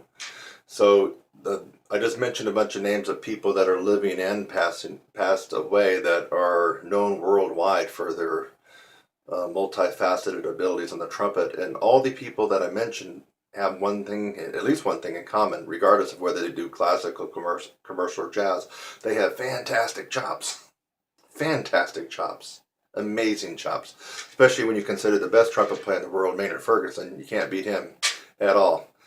And I have another video coming out where he actually plays along with Clark Terry and Clifford Brown and kind of clings their clock. I mean, he is right, in my opinion, right now, the best brass player ever, and no one has beat him yet. So, but here's the thing. Here's the one side of the equation. If Maynard was alive right now, he's not going to be a good choice for your teacher to show you how to increase your range and your endurance. Give you an example. Maynard would. You can watch clinics on YouTube, and I've even talked to Maynard a couple of times after his concerts at Jazz Alley in Seattle, which is where I saw him most of the time. That's also where I saw Arturo and some other people. Well, he's just going to tell you about breathing and his yoga breath, and he's going to talk about an energy demand. He's going to talk about making sure that your feet are shoulder width apart and you bend your knee. That works for him because he's Maynard Ferguson. It won't work for you. I will guarantee it. And so all the people that I mentioned, they've spent their whole career playing a tremendous amount. And what have they done very little of? Very little teaching, very little teaching, very little teaching. I say out of the ones that I mentioned, probably Roger Ingram seems like he really knows what he's doing when it comes to teaching.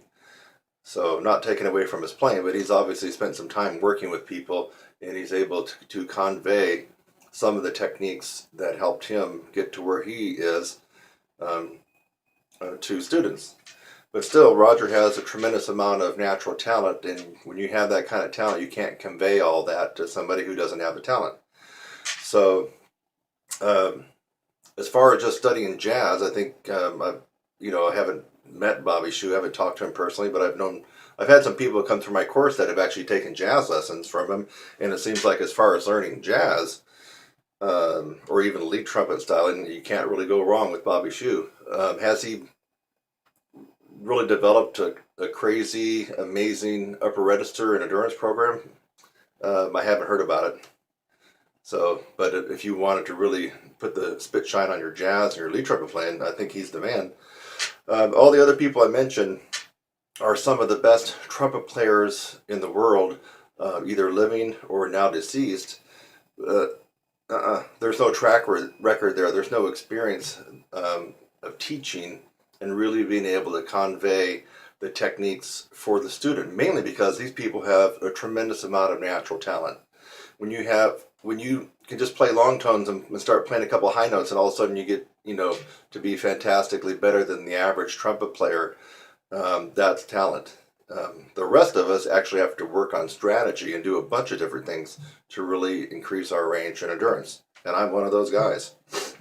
I feel like I have a little bit of talent and a huge work ethic, and then a brain that thinks outside the box, and that's how I got to where I am right now. And when you hear me play, you need to keep in mind, I'm spending most of my time teaching. I mean, if I played full time, watch out, baby. I'm going to be on fire. When I played full time, I was on fire. I didn't feel like anybody could really touch me. So I'm not joking about that. But when you hear me play, even the last thing I did with recently with Maynard Ferguson's Ole, you're watching a guy who's not playing full time. I spend most of my time teaching you, and that's quite rewarding. Now that may switch. The pendulum swings back and forth, and just depending on how things go. I mean, I may get back into playing. And personally, I'd like to get back into doing my own thing, which I did before, and I want to branch out into doing smaller ensemble jazz stuff. So, but right now, I'm still focusing on teaching. And so now the other equation. So you're smart enough not to go to the best player in the world because they just play. They mainly don't teach. So you decide to go to a guy who teaches but doesn't play. or if he does play, he doesn't exhibit the extraordinary amount of flair and pizzazz and sizzle up in that upper register. So now you got a person who, now what's wrong with that? Well, you got a person who's operating on theory. Use your noggins here, brass folks. If the person you're studying with can't demonstrate what they're teaching you, then how good is that teaching going to be for you? Not that good. They're going to be rehashing stuff that their professor, their trumpet professor, for example, trumpet, was given them when they were pursuing their DMA, okay, or they were pursuing their MM. So these people tend to rehash and regurgitate stuff that their teacher before them, who also really can't play, except for the typical classical orchestral excerpts and stuff like that. Well, they're regurgitating that for you, but they can't really demonstrate an exceptional ability in the upper register. Case in point, I had a college instructor like that when I was getting my bachelor's. Probably one of the best all-around trumpet players in the Nashville area, but when it came to doing the stuff that I wanted to do and playing Maynard, Bill Chase, and executing extremely well in the upper and extreme upper register, my particular instructor could not do that. And so, I had to figure out this stuff on my own. So where does that leave you? You can take lessons from somebody local. It's usually going to be somebody that was recommended. Maybe he or she is a teacher at the community college, or maybe he or she is the principal trumpet in some major metropolitan orchestra or symphony. Yeah, those kind of teachers are going to be good for working on your musical phrasing, your style, your tone, your sound, maybe even your power to some extent, your technique, your fingers. If I didn't mention accuracy and sight reading and etudes and all this kind of stuff, they're not really going to help you too much in pursuit of upper register endurance.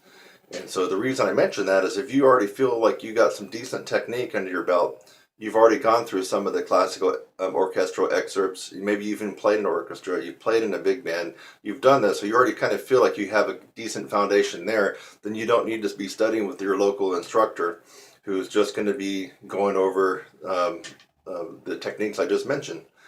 You're going to have to find somebody who can do both. And unfortunately, that's the conundrum, the dilemma. That's your plight, is to find somebody who can do both. And that's very difficult to find. You're either going to have to be lucky enough to live in a city where someone has demonstrated the fact that they can play extraordinarily well in the upper register and really sound good. Not sound like, someone squealing or a stuck pig or a chainsaw. They have to really, really sound good and execute accurately and flawlessly. You have to verify that. Either you go hear them in a concert, you go hear them at a rehearsal, or you check out their videos that they did. And you want to see a video of them performing live, not a video of them recording an MP3 and putting it to pictures in a YouTube video. You'd like to see them performing live, on a recorded video. So that would be one way. And then you want to find out who have they been teaching and what do those students have to say about them. That's the other way. So I've given you two strategies to find out the teacher that you need to be studying with. So written statements and written testimonials and reviews are decent, but let's face it, folks, those can be forged and made up. If I wanted to, right now I could stop this video and I could sit down and make up about 20 or 30 written testimonials about myself and put in a bunch of names and just throw it on my website, or throw it out there on some blog. So you don't really know if that's authentic or not. What is authentic? An individual making a video and either talking or playing or both about that particular instructor. That is the real deal. So when you're looking for an instructor to help you with the physical part of this and improving your chops and your endurance, you need to look for the instructor that can demonstrate they actually have the facility and expertise in the upper register. And that's not just in some studio. They got to have been out there on stage doing it.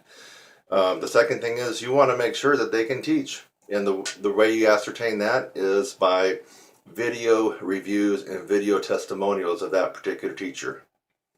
The less video reviews that teacher has, the more I would be skeptical and the more that I would doubt that particular individual. I mean, how do you know if he can teach? Maybe he can play well, but he's in that other camp. You can't teach. The reason this is all very important is for two reasons: your time and your money. So either you're going to waste both of them, or if you're rich, well, you're going to at least waste your time. So I mean, if you get with a local instructor or somebody in the symphony or the DMA and trumpet professor at your local college, university, or a guy that has his MM at your community college, well, the reason, if you didn't do your homework on this right, you might study with this person for 6 months and pay them $50 a lesson once a week, so that's $200, right? 6 months, now you spend over $1,000 on this particular instructor, and you realize after 6 months you've gone nowhere. You've gotten nowhere. But then you've also wasted 6 months. 6 months that you could have spent with the right teacher and really got somewhere. So use your noggin on this one, brass players. You have to do a little bit of homework. A little bit of homework will save you a lot of grief, a lot of time, and a lot of money. And for you rich people out there, and I get some of those in my courses, that are businessmen and they have a lot of money. Even if $1,000 doesn't matter to you, you still don't want to waste 6 months, do you? I mean, we all have, a value on our time, and you don't want to waste 6 months studying with somebody who's really not going to help you out, regardless if you don't care about the money. So these are things that you need to really think about, investigate, and do your homework. So to recap, there is a conundrum, a dilemma for most brass players, most advanced brass players seeking to improve their range and endurance on the instrument. And we already notated that the celeb trumpet players, the most fantastic brass players in the world, have spent their whole career playing and not showing others how to do it. There's a whole world of difference in playing and teaching, folks. Just because you can play this like Maynard Ferguson doesn't mean that you can teach little Johnny who just got into college, how to improve their endurance and range. It doesn't work that way. You might think it's logical, but no, it doesn't work that way. The other thing is finding the teacher that can actually teach you and who can also walk the walk. And we already mentioned that most teachers that you're going to go to, your local teacher, the guy or gal at the community college level with their masters, the university professor who has their DMA, the guy that's playing in your major city orchestra, they're not really going to be able to teach you unless you follow the homework steps I gave you. Watch them in concert exhibiting amazing abilities in the upper register and sound and tone and accuracy, or watch videos of them doing it live when they were recorded live on a video. Hope this helps out. This video is an important one because it could save you a tremendous amount of money and a tremendous amount of time. People don't really think too much when they're taking an hour lesson once a week and they're just given 50. It doesn't seem like a whole lot, Or let's just say you got a deal of 40. It doesn't matter, 40 or 50, and you're doing that once a week. You do that for 6 months. You've given somebody over $1,000. Over $1,000, and all your time. And so a lot of people are just not thinking about that, and then it catches up with them, and they realize that they've spent over $1,000 and they got zip to show for it. Think about it. You're smart. You can do this. Hi, I'm Kurt Thompson and welcome to my channel. That's youtube.com/your brass instructor. Thanks for just watching the video that you did. Maybe it's the first one that you've watched, or maybe you've watched tons of my videos. In fact, as of June 2016, as a brass player and trumpet player, I have the most tutorials free on the planet. I have over 600 videos on my YouTube channel currently, all free. So again, thanks again for watching this video. I hope that you got something out of it. Sometimes I make a video just to make you laugh. A lot of times I make a video to educate you on something and maybe even help solve a problem. So I hope something like that occurred for you in this video. And while you're at it, again, subscribe, click on my website link, and go on to the next video. It's lovely out here. Have a great day.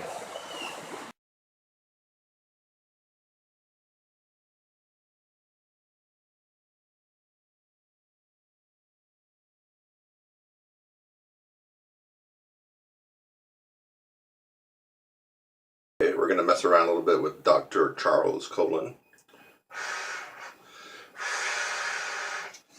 This is actually the very last study in volume 3, if you have the red book, which is volumes 1, 2, and 3. Big red book with white lettering, Dr. Charles Colin, Advanced Lip Trills and Lip Flexibilities. So I'm just willy-nilly picking out about 3 of these. But what you do is when you get done, you do a power double pedal note at the end. And so you got this tessitura that's from here.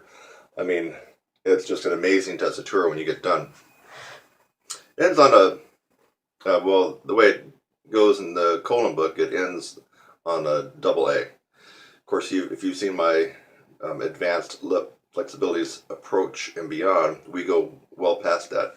Don't ever get to end of any book and think that you've arrived. There's many other things that you can do beyond that. So the first one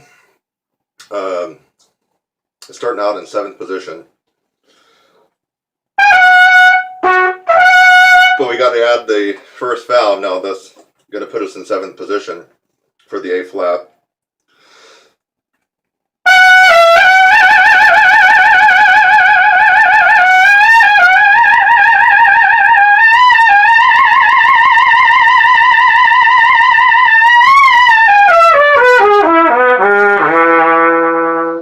Big breath.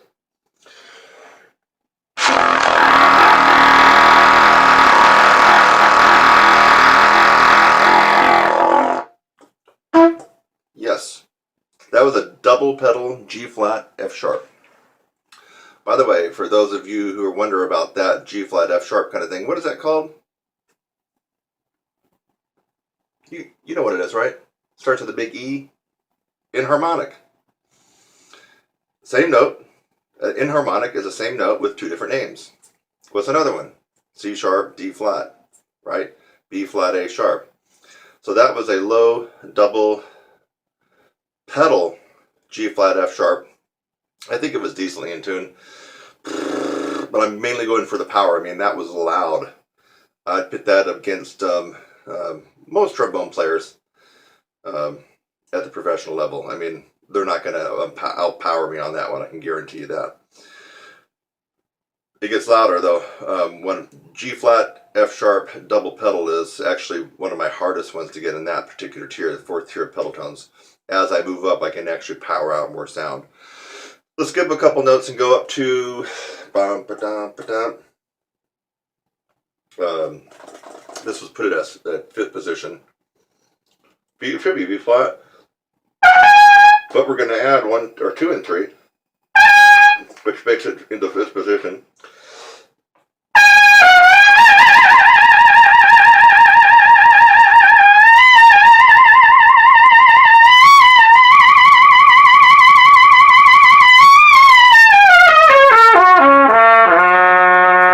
Big breath.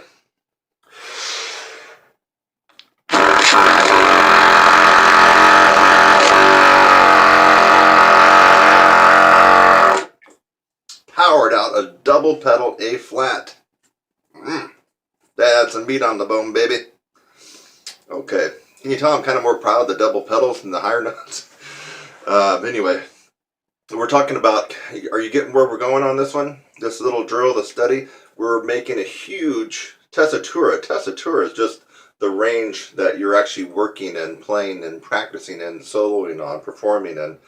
So this tessitura is incredible if you think about it. From double pedal A flat, up to pedal A flat, up to low A flat, up to middle A flat, up to high A flat, and we got another 5th on top of that. So 4 octaves and a 5th, that's the tessitura that you just heard. So, wow. Let's bring it up to what would be third position. That should be a high C, but of course we're not going to play it in the right fingering for the trill. First bell.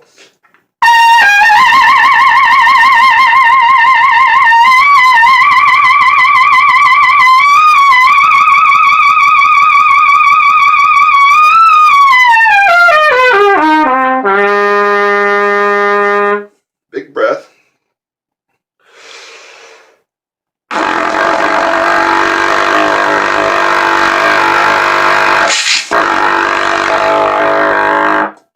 Right over speed bump, but I still got it. And this wears you out. I've actually done this before I started the video. Just wanted to make sure that I was kind of succinct and efficient in doing the video and not just thinking out loud. So I've already done a whole series of these, and I can already feel it. I mean, my chops are already somewhat kind of from doing that. So you always want to keep things coming out a different angle, right? Different angles. You can't do the same damn long tone routine, flexibility routine, high note routine. You gotta always mix stuff up, or you end up hitting a plateau. You get stuck in a rut, and you're going nowhere fast. And then it actually gets worse after that. You know that, right? Because after that, then you start having more bad days, more days where your chops can't go all the way to the end of a rehearsal or performance. More days where you feel like you're just playing right on your teeth. There's no cushion in your lip. So you got to keep mixing it up. And this is, I'm showing you something here that you could throw into your routine. This doesn't take too long. If you take all my talking out and just put in some normal rest, it really doesn't take that long. Probably, we're talking less than 5 minutes for the whole shebang. Okay, so we're going to end on open position in this particular study. But of course, we're not going to play it first. Now you know that's a high D.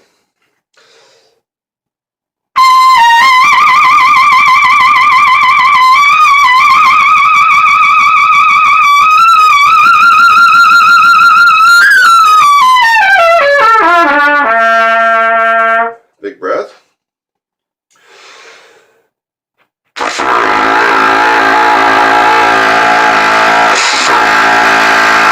Woo! Man, I'm putting out some power on that one. And what was going on there, if you didn't see, I was actually creating a wider aperture, tilting the horn up, drop from my chin, and create this different angle. And I was blowing so much air that it was actually blowing the mouthpiece off my lips. I don't know if you caught that. That's what was really going on there.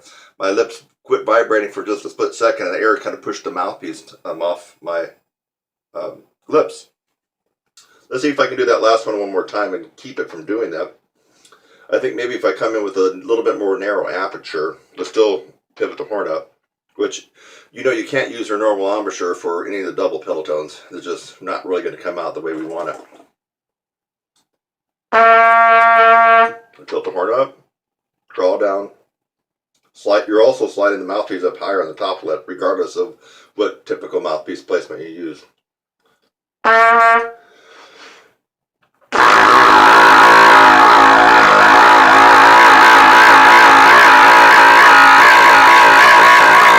That was about 3 Fs.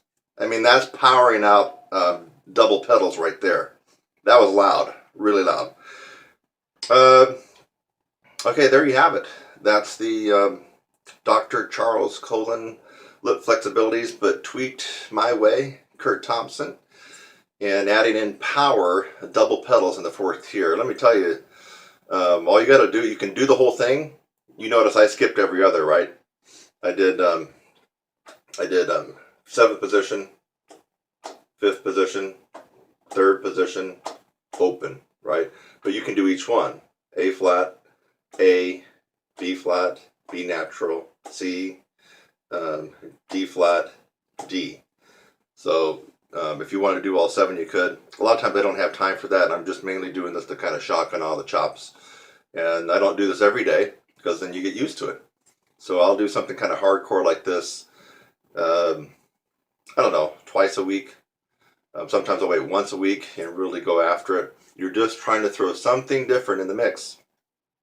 If you keep your routine always the same, you will always be the same. You will never really expand and get any better.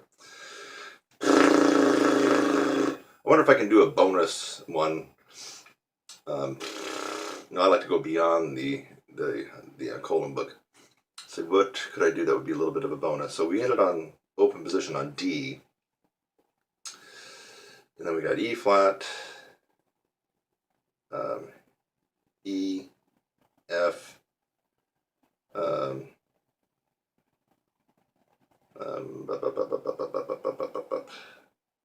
we could try one on F. So I'm going to play, I'm not going to use the alternate fingerings. See, bum, bum, bum. I'm just going to use the real fingering for F. I think as you get beyond upper register, it doesn't really matter so much anyway. You can almost play any valve and it's still going to come out. Yep, right on it.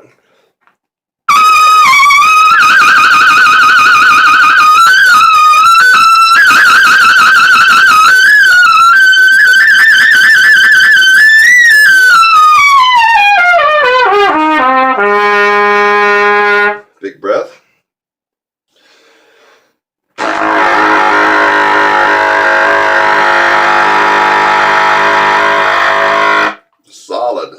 Solid right there on the double pedal B flat.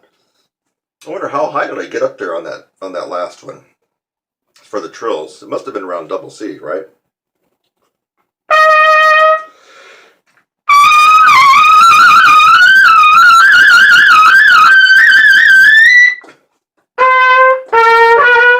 So it's coming out like a double D flat. But anyway, that's not easy. Especially after doing these power double B flats and double pedals. You know, well, actually I did more than that, right? You can count them. Go back and rewind the video. So this is a more advanced tutorial. So I don't care what level you play at. Let's just pretend you play at the top tiered lead trumpet level, where you're some symphonic dude or principal trumpet of New York Metropolitan Orchestra. You do this one, and you're going to blink. I'll see you in the next one. You know I will. Hi, I'm Kurt Thompson and welcome to my channel. That's youtube.com/your brass instructor. Thanks for just watching the video that you did. Maybe it's the first one that you've watched, or maybe you've watched tons of my videos. In fact, as of June 2016, as a brass player and trumpet player, I have the most tutorials free on the planet. I have over 600 videos on my YouTube channel currently, all free. So again, thanks again for watching this video. I hope that you got something out of it. Sometimes I make a video just to make you laugh. A lot of times I make a video to educate you on something and maybe even help solve a problem. So I hope something like that occurred for you in this video. And while you're at it, again, subscribe, click on my website link, and go on to the next video. It's lovely out here. Have a great day.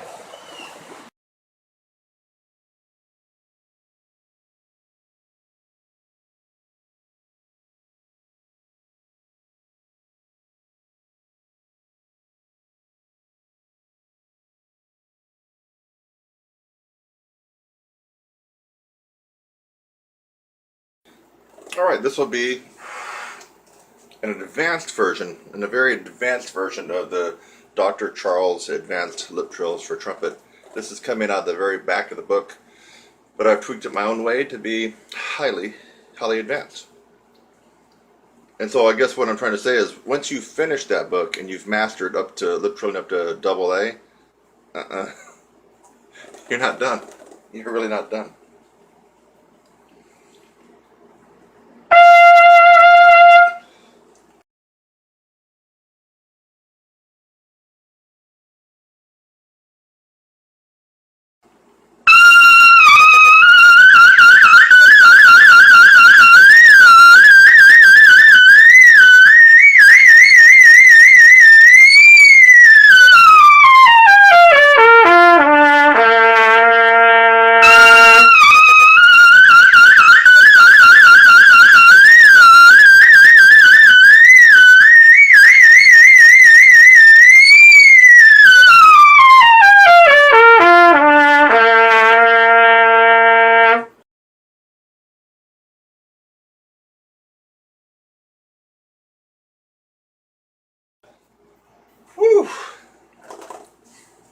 Hope you like that one.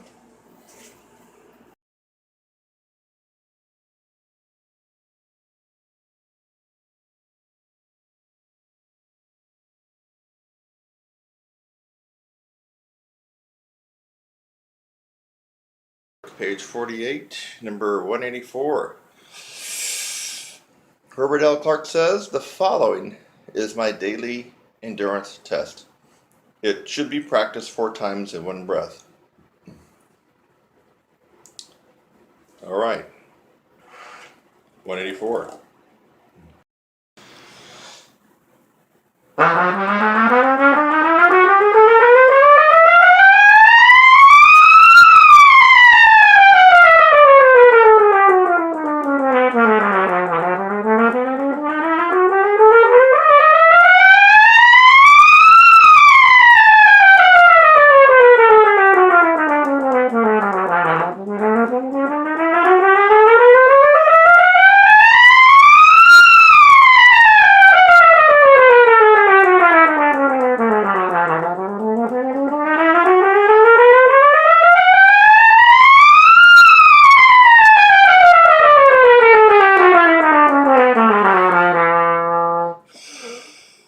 Wow, Herbert.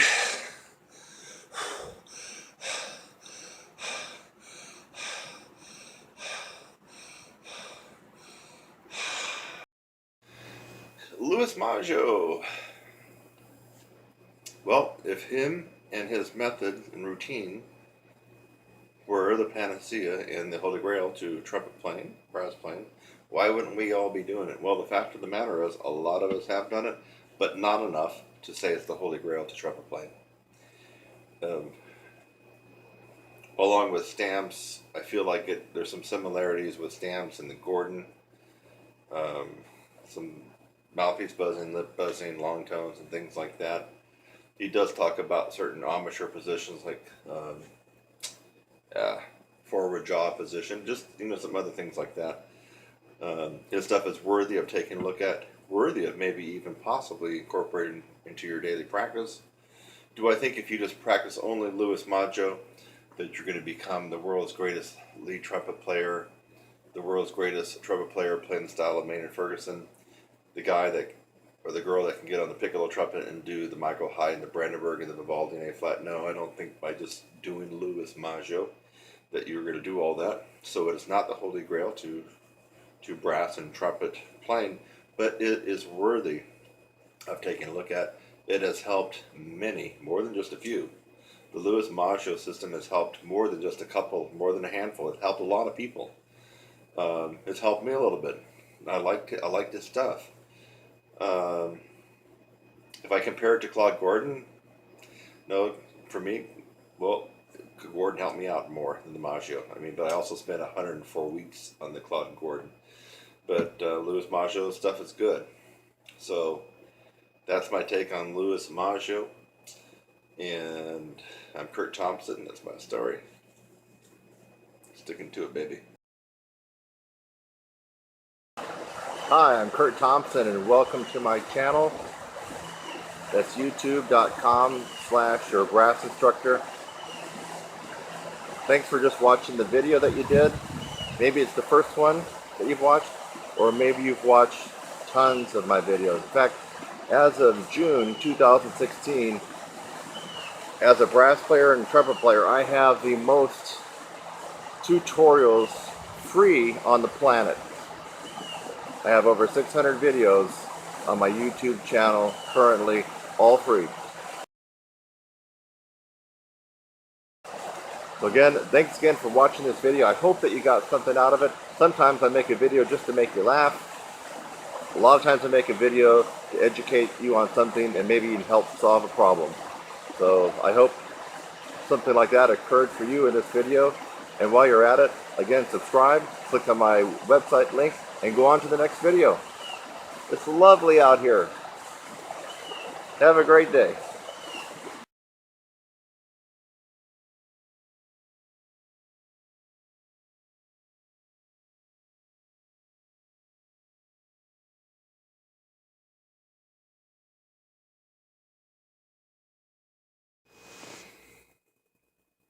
So if the Cat Anderson method was the holy grail to trumpet playing, why aren't we all doing it?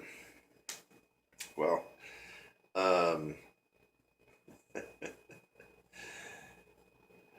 let's just put it this way. To go through all 13 studies in the Cat Anderson method, you already need a fantastic embouchure, a fantastic upper register, big time chops. I mean, I went through the original chicken scratch Cat Anderson method years ago, and it gave me a run for my money. And I have really strong chops and can play in the extreme upper register. And it's a method that I think it was revised a couple years ago by a guy named Jeff Winstead, I believe, spelled not Jeff, but Geoff. And I tried to look up his playing and videos. I didn't really find much. And before he kicked me off his friends for Facebook, I kept saying, wow, if this method works that great, where's your playing at? And he talked about stories about Cat Anderson rooming with him and him butting around with Cat Anderson. That's all great stuff. But the fact of the matter is, Jeff Winstead ended up admitting that he hadn't been able to go through the entire Cat Anderson method himself, the one that he revised and revamped. So what does that tell you? That tells you that Cat Anderson method is nowhere close to being the holy grail for trumpet players, because most trumpet players can't even go through it. It's that freaking tough. Not even the guy who revised it, Winstead, can go through it. So what does that tell you? If you already have superb, fantastic chops, you're probably playing in the professional arena like I am, then you want to challenge yourself, buy the damn Cat Anderson method, buy the new one from Jeff Winstead for all I care, and go through it, and you're going to go, holy crap, after you go through about 3 or 4 of those. Holding out a G for 20 minutes, holding out a middle C for 20 minutes is just part of the fun you are in store with. So, Cat Anderson does have some worthy techniques. I love the 20-minute whisper quiet G, just love it. I don't love too much else about it. For me, I guess, if I want to challenge myself, I'll go through some of his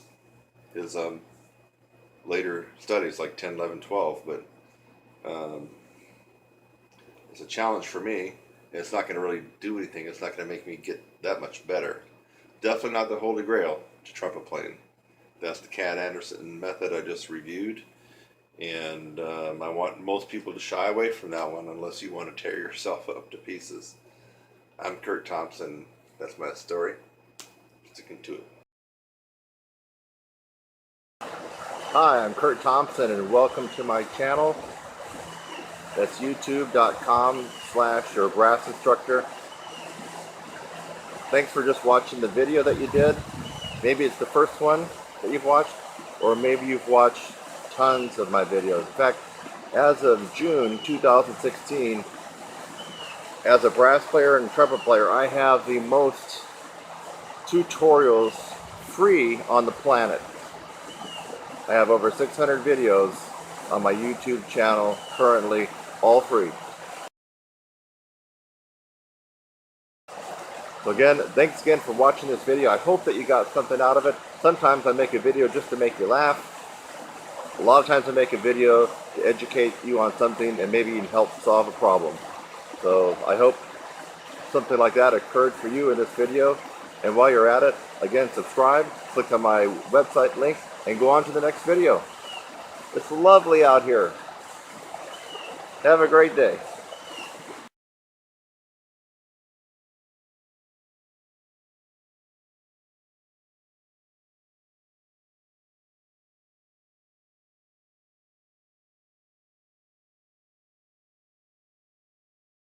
Hey, just a short little talk about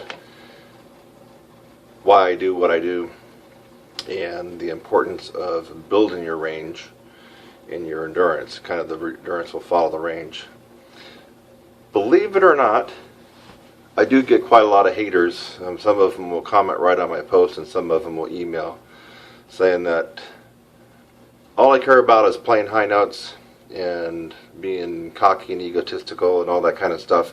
And there's more to this instrument, and there's more to music than playing high notes. People got me wrong. That is not correct. What a lot of people fail to recognize is you will not be playing too much music if this is weak, if you don't have all the notes on this guy at your disposal, as many as that you can get. Not only that, life is difficult.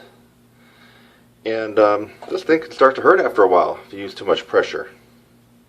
And you're also limited on what you can do as far as the different styles. So I just happen to have this natural knack when it comes to upper register, but instead of being born with the talent like some of the celebrity trumpet players that have a fantastic range and seem to never get tired, I actually had to work at it. I had to figure out how to build my range up. There was no high note trumpet teacher when I was growing up teaching high notes. So as far as just building, you see my stuff and it says, increase your range for 4 notes, or learn how to play a little higher this, or strengthen your lips or your chops. And some people are like, man, that's crazy. I want to spend time on making music. Well, this instrument is a physical instrument, folks, and I'm here to tell you, man, it is unforgiving. You can have a lot of fights with this instrument. It could also be a trombone or tuba, it doesn't matter. But a lot of times the instrument will win, and the reason is because you haven't developed this. And just because you increase your range and got all these high notes at your disposal, does that mean you got to be a screaming fool? No. So when I'm talking about adding high notes to your range, I'm not going around trying to beat everybody over the head saying you get these high notes because you're going to be able to scream and hang over at the end of songs all the time. No. Just because you have, if you're playing trumpet, if you have a double high C, doesn't mean you ever got to play it if you don't want to. It's just nice to know that you got it. And if you have a double high C range, even if you play in the symphony, everything else is going to be easier. Your tone's going to be better.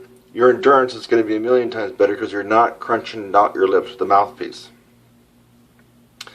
Your pitch center is going to be better. I already mentioned maybe sound and resonance. Tuning will be better. Your slotting and accuracy, everything gets better and it gets easier. Just imagine right now, for most people watching this video, how easy it is to play like low C up to second line G. But maybe when you were 4th or 5th grade it wasn't that easy. But right now, whether you're an advanced or a pro player, I mean, isn't that a ridiculous comment? Imagine how easy it is to play low C's and G's. The reason it's easy, or one of the reasons, is because your range is so far above that. Playing low C, E, G, and even middle C is a piece of cake. It's a cakewalk. That's kind of the premise behind my philosophy of wanting to keep building range and power, is that you don't have to hot dog all the time. If you do want a hot dog, you got it. It's there. You can use it. But you don't have to do that if you're not that type of personality. What's going to happen is if you have the extra range, all the stuff that you play in now gets easier. Your endurance doubles and triples. Your tone gets better. I mean, just the stuff I just mentioned just a couple of minutes ago, that's why you increase your range. It's not about being a meathead and going to your gig and blowing a bunch of high notes for your warm-up and being that guy or that girl. It's not about that. It's about the ability to really enjoy your life and be fulfilled on your instrument and make it as easy and as fun-loving as possible. What would be the other reason for the range? I'm kind of drawing a blank now. But what I said previously, that's pretty much really what I want to share with everybody in this video. You see my stuff, I'm saying, hey, you got to build up your range. Come on, let's do it. I'm giving some incentives here. Let's do this. Because people have told me, and I kind of feel the same thing, I kind of am good at taking information, especially when it comes to range and upper register, and passing it on to students. So anyway, so you see me trying to get you involved in some of the stuff I do. And in case you didn't know it, I've made a post recently. I'm not all about the dollar, the almighty buck. I got over 400 videos on my YouTube channel. Just search my name or search Your Brass Instructor. I got a ton of free stuff that you can even take your horn out and start practicing with. Yes, Go check it out. You're just not going to run out of videos. I got demos that you can play along with. I got tutorials that you can learn from. You're going to have a lot of stuff to work on there, all for free. And just recently, I was offering some free weeks for my course. If people would, let me know how many, for example, C's they could lip buzz or they could do on their mouthpiece. I guess that was too hard for most everybody, so we'll scratch that one. So bottom line is, I basically don't care who's watching this and how good you are. I feel like if you're the best professional lead player in the world, guess what? I think that you're probably still working on your range. I really do. You may not want to admit it.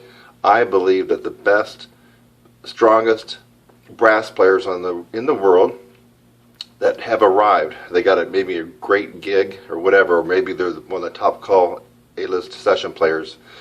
I believe they are still working on their range and endurance and their sound. They didn't stop it. So what should that tell everybody else? It's a lifelong pursuit on this instrument. You're going to keep working on your range. You're going to keep working on your sound and your tone and your power and getting better and better. It really doesn't stop. So I'm Kurt Thompson. I wanted to give you a little bit more insight about me, why I do what I do, and why it looks like so far people have gotten some pretty good value for the information that I've been passing along. So if you got extra time, go to youtube.com/yourbrassinstructor and dig in. You won't get done with it anytime soon. There's a ton of information there. It's all free. And anyway, then you know about my other courses that I'm always throwing up here on Facebook and LinkedIn and other places. And so those are always there for you too if you really want to get serious and pull the trigger and be totally wowed as to what will happen with your range. Remember, you got this much range, and if you play down here, life is easy. If you got this much range and you play here, life isn't so easy, folks. See ya. Hey, class is in session. And you should just know that there's just a lovely, lovely, lovely, huge oil painting that I got from my place a couple months ago. Just absolutely love it. Yeah, it is on oil on canvas, but we're not here to study art. At least not this kind of art. We're here to study this kind of art. Did you catch something there? What did that say?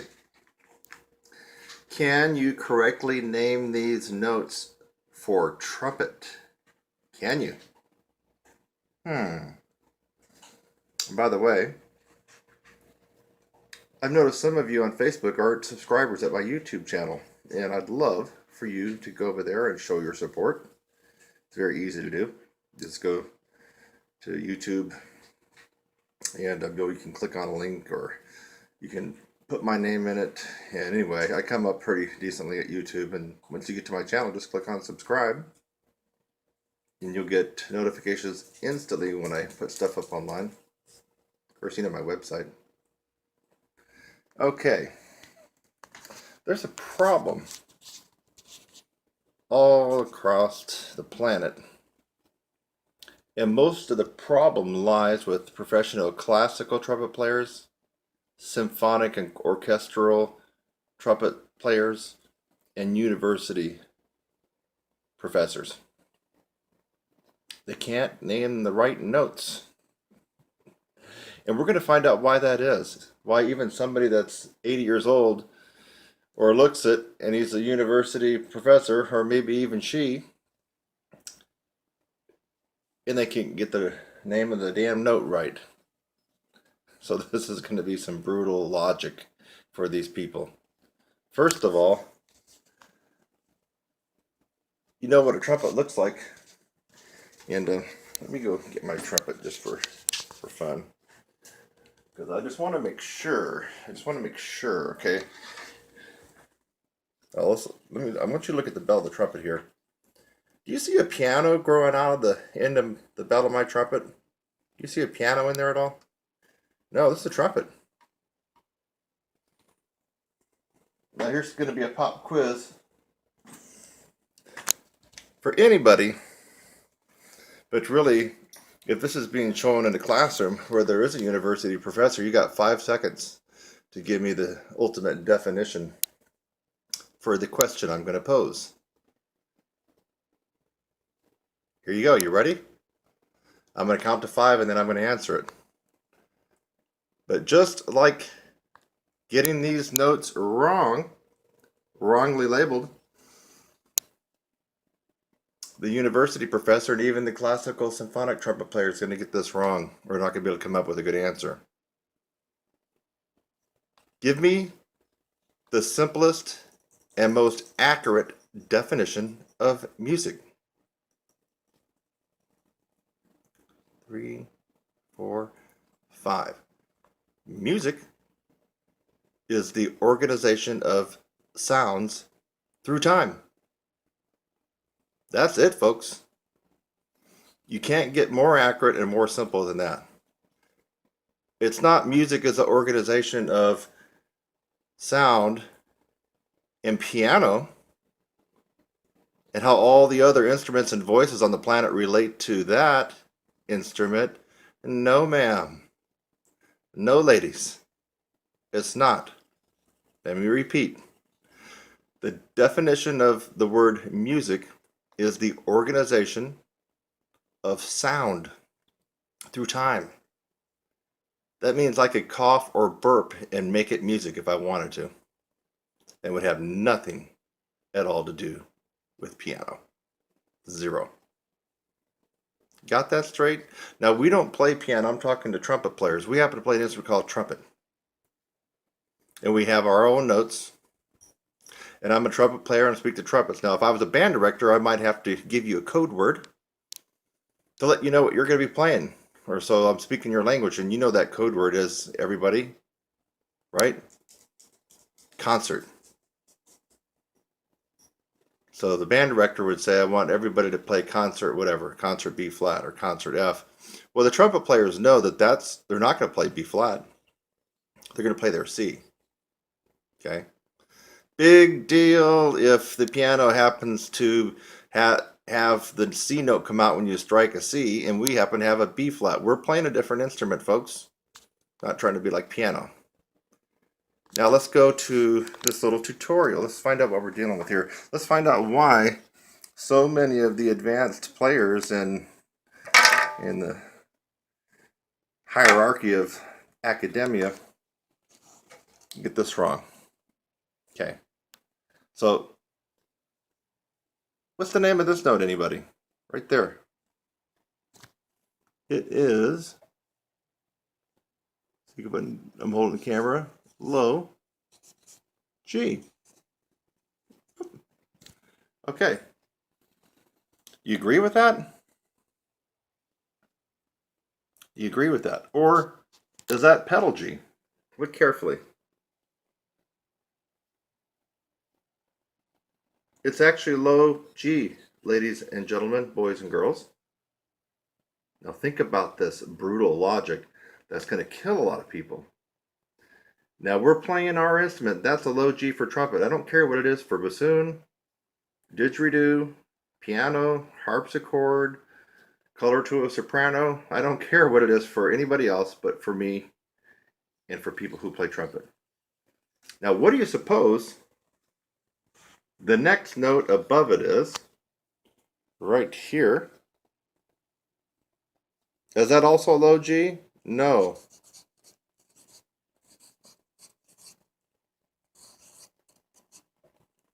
Folks,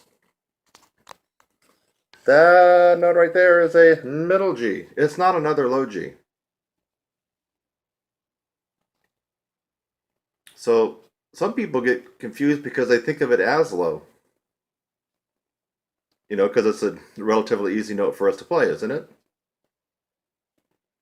But a G sitting on the second line, the trumpet clef staff, is definitely not a low G. We already have a low G. There it is. There's low G. There's, middle G. You following the logic here, folks? I know it's tricky. Now, what do we got coming up right there? The little goose egg sitting on top of the staff. What is that note? Come on, you can get it.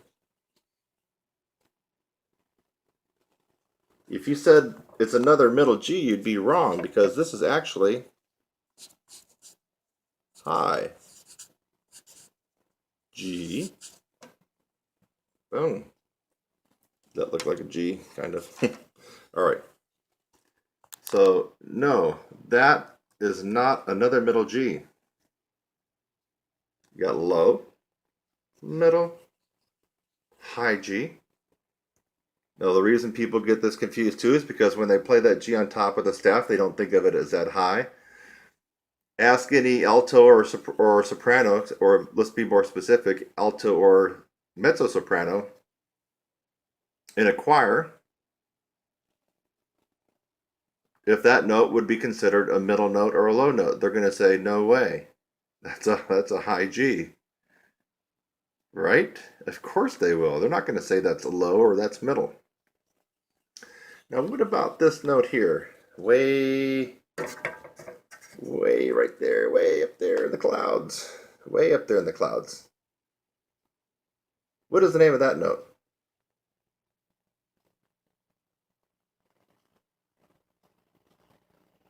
Is it high G? Kind of, but no. When you already got a high designated note like high G, you are confused to say that's also high G, so there has to be another wording there.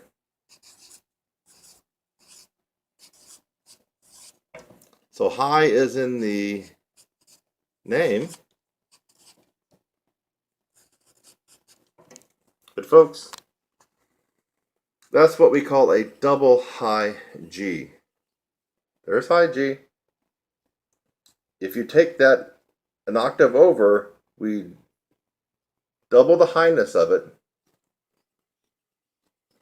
We can't call that note right there a high G way up in the clouds, because that's a high G there. So to make it simple, we call this note double high G, and some of us jazzers call it double G. Double G. Double G. Does any of this make sense? I bet there's someone out there with a PhD or DMA right now who this does not make any sense.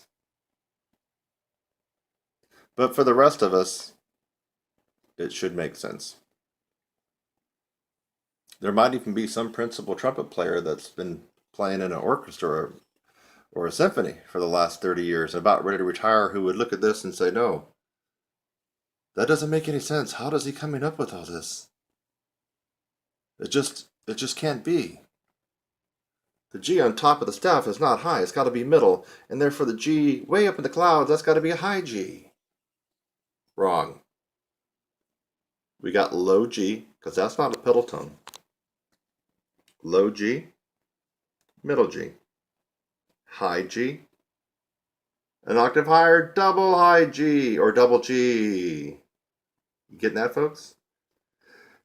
Now, why do you suppose so many classical players, especially, and university professors, and let's just face it, folks, probably 90% or more of all university professors, trumpet professors, are mainly classical trumpet players. Let's just face it. There's not too many crossover lead trumpet, jazz trumpet, and classical trumpet players at the higher education level. Not really that many.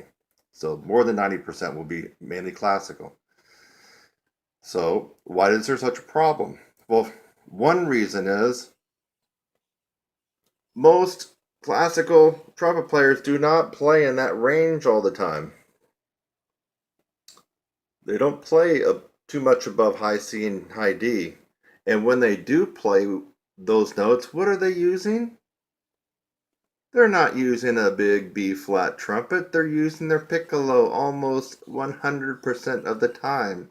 If they're playing Fs and Gs, it's on a piccolo. Okay?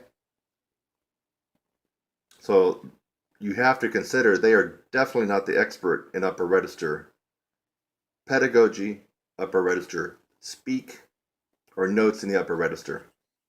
And that's one reason that they get it wrong, because they're just not playing up there that much. But let's give you the other reason why. Let's go over to this. Now, what do we got here? We got kind of almost the same deal, except it's lower. Okay? So, let's take a look at that. These are all G's. What are these notes? What is that note? We know what that note is, right? Let's just start with that note. What's that note? A couple more seconds.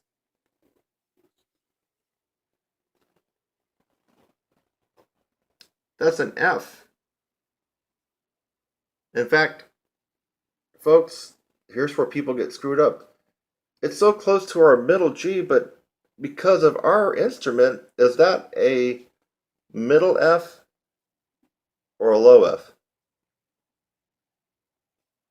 If you guessed a low F, you would be correct. And that's why it's confusing.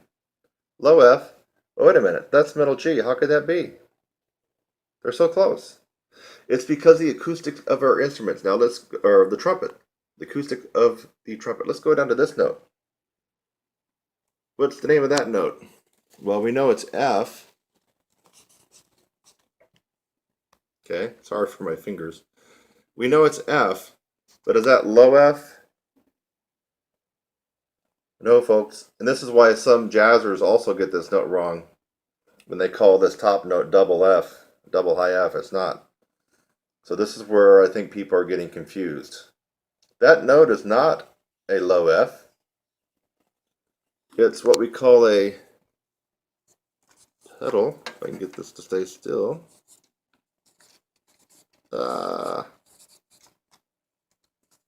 There we go. Pedal F. The acoustics of the trumpet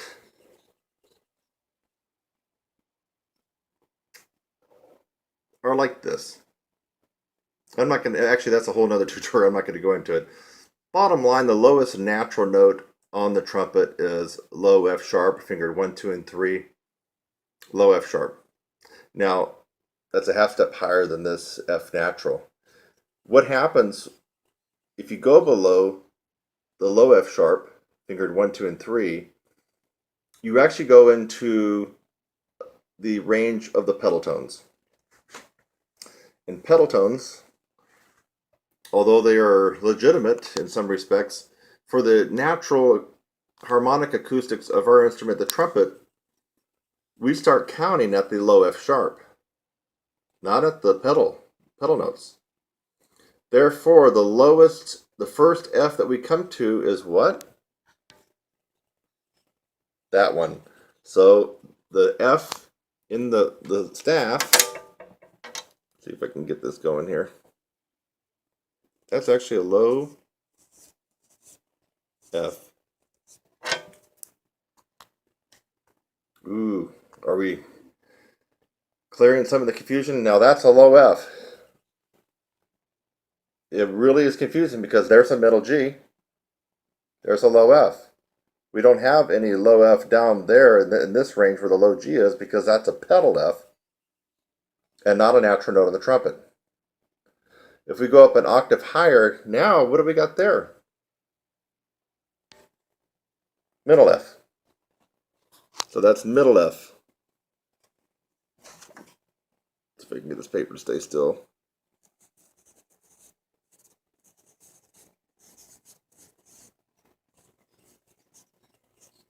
Middle F. Now, would a lot of altos and mezzo-sopranos call that high? Yeah.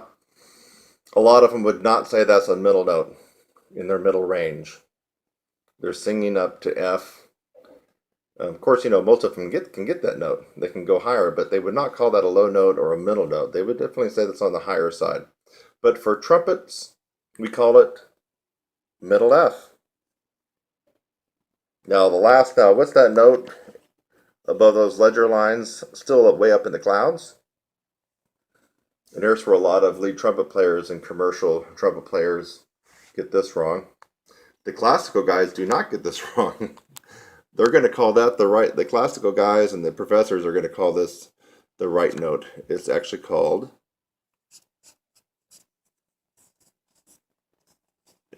if this paper would just stay still. Okay, so that note is high F, and most university professors and principal trumpet players in orchestras and symphonies and classical trumpet players all around the globe would call that high F. And this is one reason they make the mistake. They go right over there and they go, well, ooh, that note right there is a high G. Because look, high F, high G, high F, high G. Wrong. Look, I've outlined the whole structure of everything for the benefit of people who've been doing this for a long time in telling their students. Can you believe that we're getting spurious facts about what the name of notes are, the real accurate names are? And I've just outlined why. Isn't that crazy?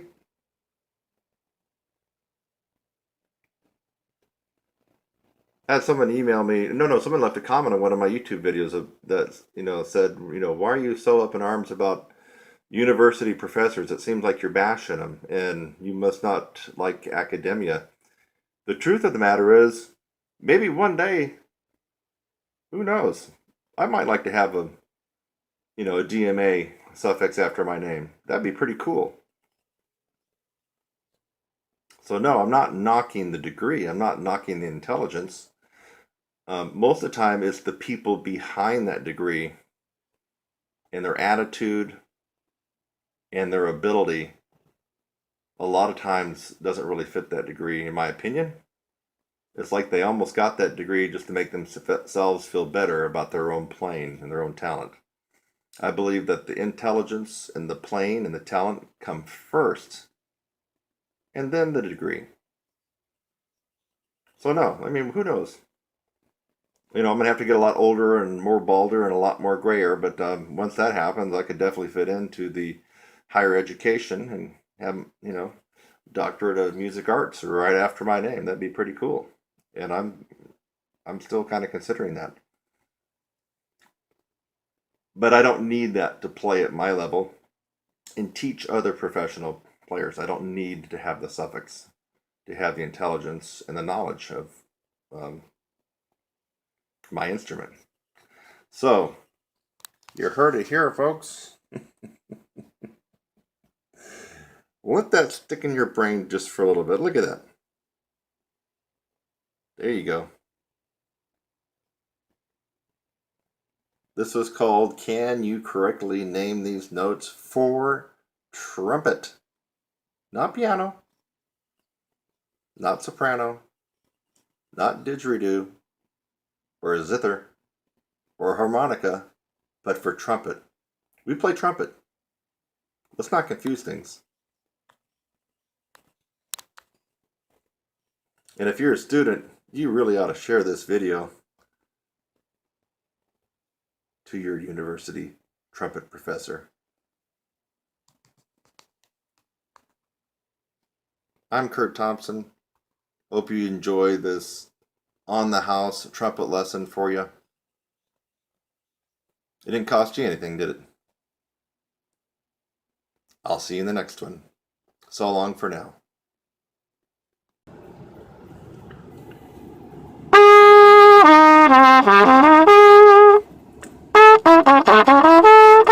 Hey, the traffic is moving. What am I doing? It's called kicking ass and not making excuses. Keep your horn with you all the time. I'm in the Houston traffic right now. It's flooding like mad, crazy. But I bring my axe with me wherever I go, so when I get in traffic, or for when things are slow and crazy, I can whip out my horn and keep it going. No excuses.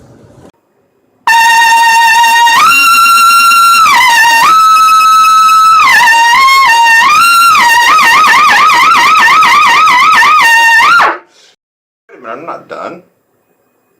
I can't leave you guys with that tension in that chord and what I was playing. I forgot 2 notes. Hold on a second. See if I can get them out. Oh yeah, here we go. This should do it.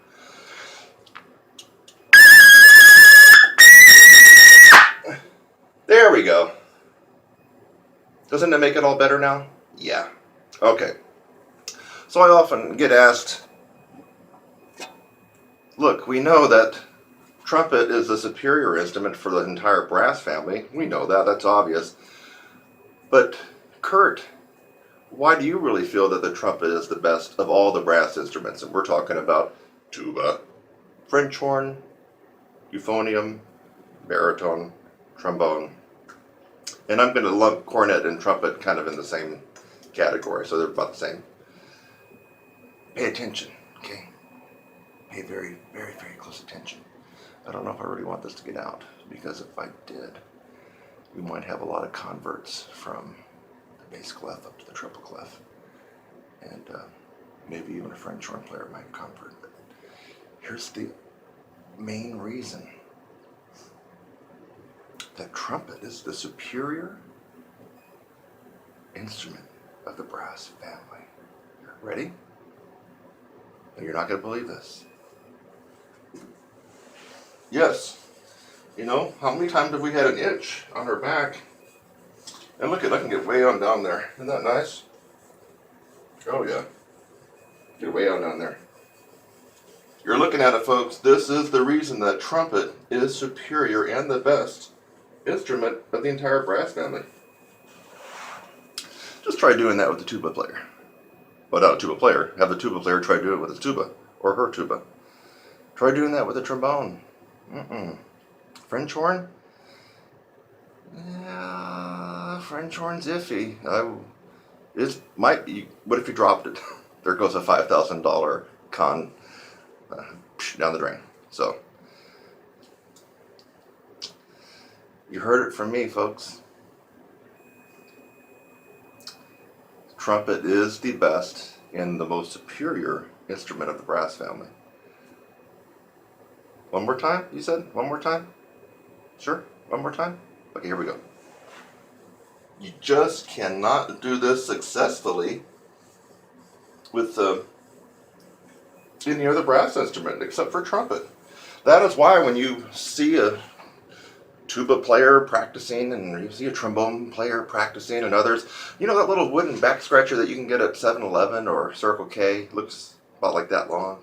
That's why you see a lot of them with those little makeshift back scratchers, and that's another reason I think trumpet players are actually quite independent. We don't have to depend on another device to scratch our backs when we're practicing.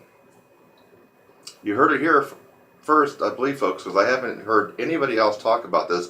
It's a secret that's been kind of on the down low, kind of hush-hush until now. But still, just keep it among your friends, okay?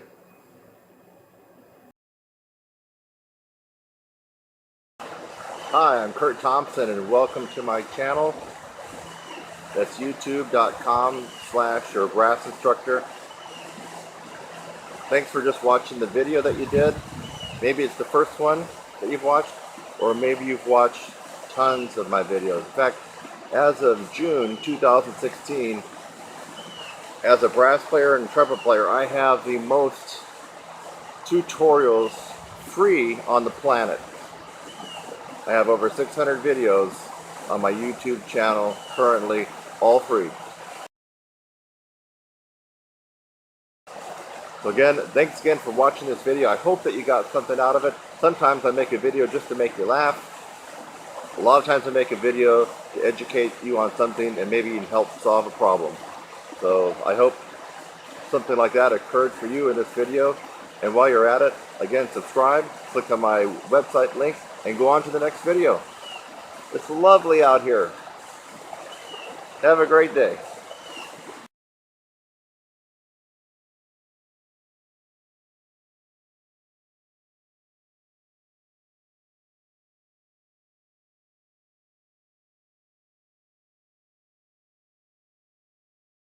Is in session. Down there. That's right. Class is in session, and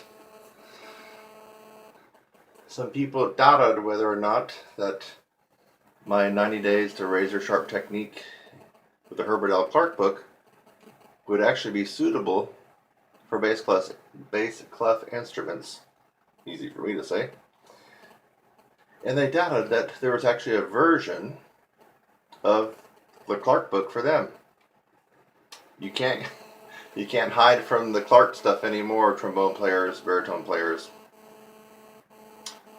I haven't tested this out yet on tuba player, but I bet we could still make it work. You might have to transpose down an octave or something like that.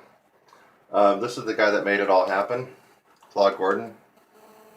He was instrumental in revising this. Well, he didn't really revise it, he just transposed it for bass clef. It's pretty much the same thing. Yeah, so it's in the treble clef book. You can see that was edited by Claude Gordon. And so it goes just like the original book for treble clef, for trumpet and cornet. And with the first study starting off in chromatics. It's got the study that's the most popular, the most played in practice. The second study. And then of course it's accompanied with the etudes like you would expect in the original book. So now keep in mind one of the reasons for my doing the Clark course that I have, and it's a standalone course, so you don't need me live in this particular course. In the upper register course and maybe the lead trumpet course, yeah, you're going to do a lot better the more that I'm involved. But in this particular course, for all instruments, whether you're doing trumpet, cornet, or if you are a bass clef player, you play trombone or euphonium, baritone, I made the course such that it's a standalone course that you can work with me through the video format, and you don't really need a lot of extra hand holding. So that's what's pretty cool about this course. See, what else can I say? Well, now you've seen the book. This is a real life book. I think it only cost me $15 or something. Where did I get it? I believe I got this at Sheet Music Plus. I believe either Amazon or Sheet Music Plus. It got to me real quick. Didn't cost much. Yeah, you can see on the back it says $16. Seems like I paid $15 or something for it. So anyway, if you want to get your slide technique faster and more accurate with more pop, or your typical finger technique for euphonium and baritone, possibly even tuba, this book goes right along with the Herbert L. Clark 90 Days to Razor Sharp Technique course I got, and the part 2 of that course, which is the etude companion course. I don't believe in working the etudes and exercises like Clark has you do it, because that bogs you down and makes it more inefficient. So that's why I have it divvied up into 2 parts. Alright. Okay, trombone players, baritone and euphonium players, no more excuses. Get this book, get my course, and start shedding it.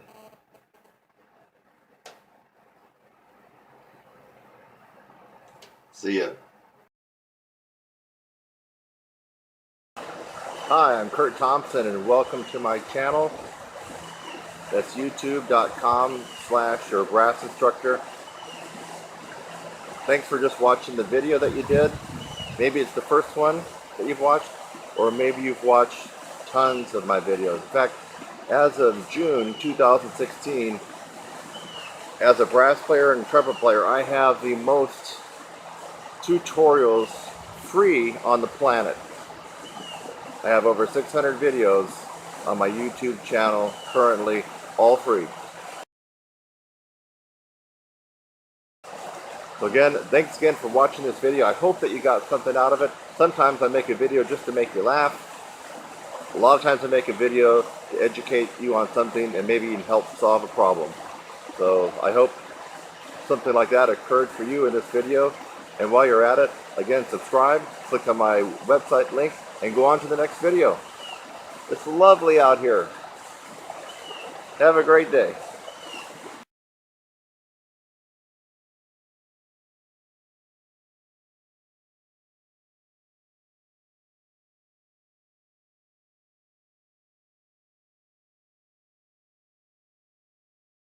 If balanced embouchure was the holy grail to trumpet and brass playing, then why aren't we all doing it? Good question. So balanced embouchure, aka Jeff Smiley, I bought his stuff quite a long time ago. I think he came out with it around 2001, 2002, maybe 2003. Anyway, when I first went to his website, he made some pretty interesting claims. One was that this was like the method that would work for everybody, especially the people who have tried and failed other methods. He also had a little blurb on there about how not to bother him about his, lack of playing demonstrations. Well, I went back and took another look at his website before I made this review and tutorial about the holy grail to trumpet playing and brass playing. I noticed that that language was no longer on there. In fact, he's saying that, keep an open mind and check out balanced embouchure. It may or may not work for you. So he's changed the language of that. He still doesn't have any links to his playing, or if he did, I missed him. So that's one thing I like to see in a routine and a method is the person that authors a method that tells you you're going to be strong and start playing higher and better and your embouchure is going to be great. Well, I want to see that person in action demonstrating that they can do that. And in this particular case, I don't really see that. So it could be he's out there and maybe I've missed it. And I guess if I have missed his incredible version of the Michael Haydn, some of the craziest, highest, most electric Maynard Ferguson stuff, or anything else, some fantastic lead playing that he did with Buddy Rich or Woody Herman, I guess someone's going to probably point that out to me in some kind of negative hate email that I'm going to get. But basically, I haven't seen that at all. So I got this method and it has some CDs with it, and I'm trying to remember. It's quite a long time ago. I did try to change everything to the balanced embouchure. And you spend a lot of time in the double pedal tiers, tier 4 I call it, double pedal C down to double pedal G flat. You spend a lot of time there, and you spend a lot of time also doing some glissandos from that point. He doesn't really promote tier 1 and tier 2 and tier 3 pedal tones, which you're kind of leaving out a lot if you don't do that. But tier 4 are pretty decent pedal tones to be working on, so he does have you do that. He does have the process that you're going to go through. So I guess what I can say about this for myself, I didn't get anything out of it. But I imagine if you've tried other routines and you kind of fell flat on your face, that the balanced embouchure could be the one that works for you. And I think that's even what he says for these players that were not able to play first chair and they've always had problems. They've always been stuck, that the balanced embouchure routine and techniques have been quite helpful to these kind of players. So if you're that person and you've been stuck and you've tried other routines and courses and you still haven't gone anywhere, then you might want to consider Jeff Smiley's balanced embouchure. In my opinion, it's not the holy grail. Not every trumpet player and brass player on the planet is doing balanced embouchure. So we know it's not the holy grail, but some people are doing it with tremendous success. So that's my story. This was about Jeff Smiley's balanced embouchure, and I'm sticking to it, baby. Hi, I'm Kurt Thompson, and welcome to my channel. That's youtube.com/your brass instructor. Thanks for just watching the video that you did. Maybe it's the first one that you've watched, or maybe you've watched tons of my videos. In fact, as of June 2016, as a brass player and trumpet player, I have the most tutorials free on the planet. I have over 600 videos on my YouTube channel currently, all free. So again, thanks again for watching this video. I hope that you got something out of it. Sometimes I make a video just to make you laugh. A lot of times I make a video to educate you on something and maybe even help solve a problem. So I hope something like that occurred for you in this video. And while you're at it, again, subscribe, click on my website link and go on to the next video. It's lovely out here. Have a great day.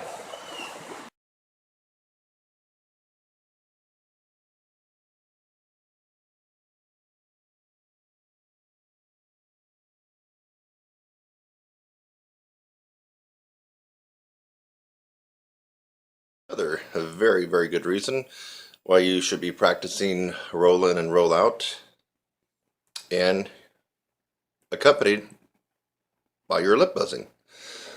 Lip buzzing not only builds up strength and flexibility and responsivity, depending on what you're doing, but it is also a practice in real time roll in and roll out.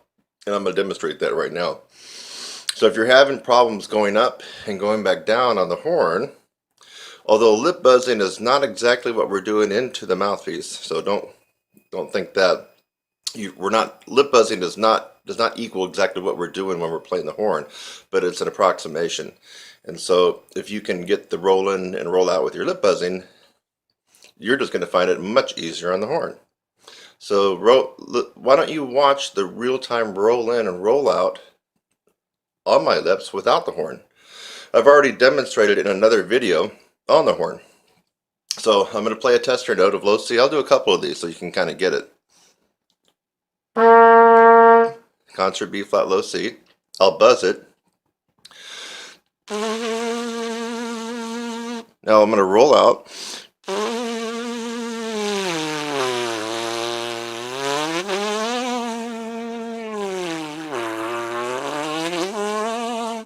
You see the slight roll out and roll in as I'm going back and forth from low C to pedal C. What if we take that up an octave? Middle C.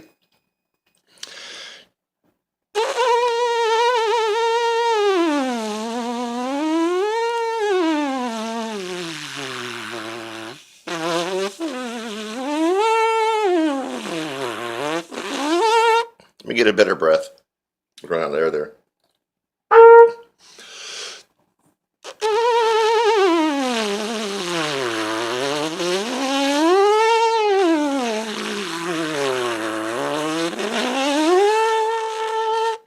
So there I was rolling out and rolling back in 2 octaves on my lips. And I'm not going to try to set any record here on how many octaves I can do, but you're seeing the real-time roll out and roll in. And if you're having trouble doing that on the horn, you might consider doing a little bit of lip buzzing. Now, if you haven't done a lot of lip buzzing before, or you have and you haven't had good success, you really need to go to my YouTube channel and search lip buzzing, or just put in lip buzzing Kurt Thompson, because I have a plethora of lip buzzing tutorials, most of them cautioning you to not do too much lip buzzing, keep it as soft as you can to get the tone out, and taking lots and lots of breaks, because you do just a little bit more lip buzzing than you really need, and it can actually backfire on you and screw you up. And so you don't need to get gun-ho on lip buzzing and do a half an hour of this a day and find that a couple of days later you can't even play the horn, because that's what will happen to you. So what if we went a little higher? That last one was middle C. That should be a high C with a little chip in there.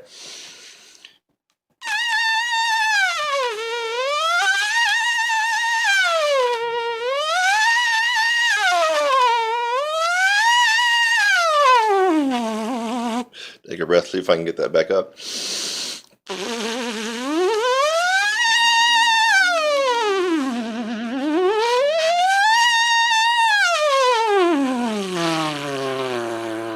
All right. Hopefully you were able to see my lips rolling in and rolling out. That's what we mean by roll in and roll out. For those of you who still find it ambiguous or murky or foggy or unclear or theoretical, it's not theory. We're talking about something that's really going on in the horn when you're playing this guy. So if you've been having trouble with the roll in and roll out, which is really essential for you to be able to maneuver all around the horn, whether you're going higher or whether you're going down lower, it's really essential that you have that down. if you don't have that down, what ends up happening is, well, it's the result of why most people sound the way they do. They sound choppy and brittle and stiff, and they don't have that really fluid, flowing cantabile singable sound, and instead they're choppy. And the reason that is because they have to reset their embouchure as they go high, and they have to reset their embouchure as they go lower. So the roll in and roll out in real time allows you to maneuver through the various ranges of the horn without having to stop and start with the tongue, stop and start with the air, or constantly reset your embouchure and embouchure positioning to be able to accommodate the different ranges you're playing in. That's the whole reason for it. And so it's not just a talent or a skill set. It's a combination of just about everything: strength, flexibility, skill set, and some talent. Where I made mention in the 4-octave glissando tutorials I did that's pretty much a result of brute strength and power, not a lot of talent. The roll in and roll out does require a skill set. It's not about brute strength. It does require some talent, some skill set. You need to have practice on that.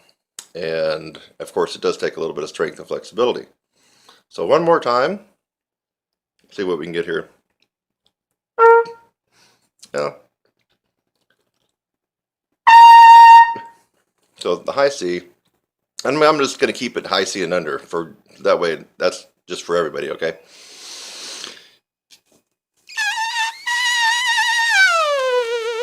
That should be a middle C.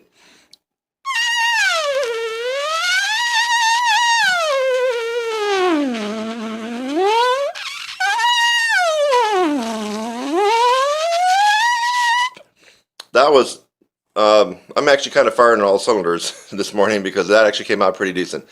That was real-time rolling from high C down to low C and all the way back, that last couple that I did. So it might look easy to you on the video here, but when you start trying that lip buzzing, you're going to go, oh my God, it's tough. So lip buzzing in general is tough. It's actually the hardest thing that we can do in regards to our horn, as far as embouchure and as far as playing. So the lip buzzing the hardest, mouthpiece buzzing is about moderate, and then of course playing the horn is the easiest. So that's how it goes. So anyway, I'm Kurt Thompson, and if you want some embouchure coaching for all brass instruments, what I just did is applicable to all brass instruments, not just trumpet. If you got a pair of these, and you're playing to something that's metal like this, a lot of what I do applies to you, regardless of what brass instrument that you play. So hopefully you found this video about roll in and roll out and lip buzzing, and another reason why lip buzzing can be quite valuable in your practicing regimen. Until next time, keep the faith, buddy.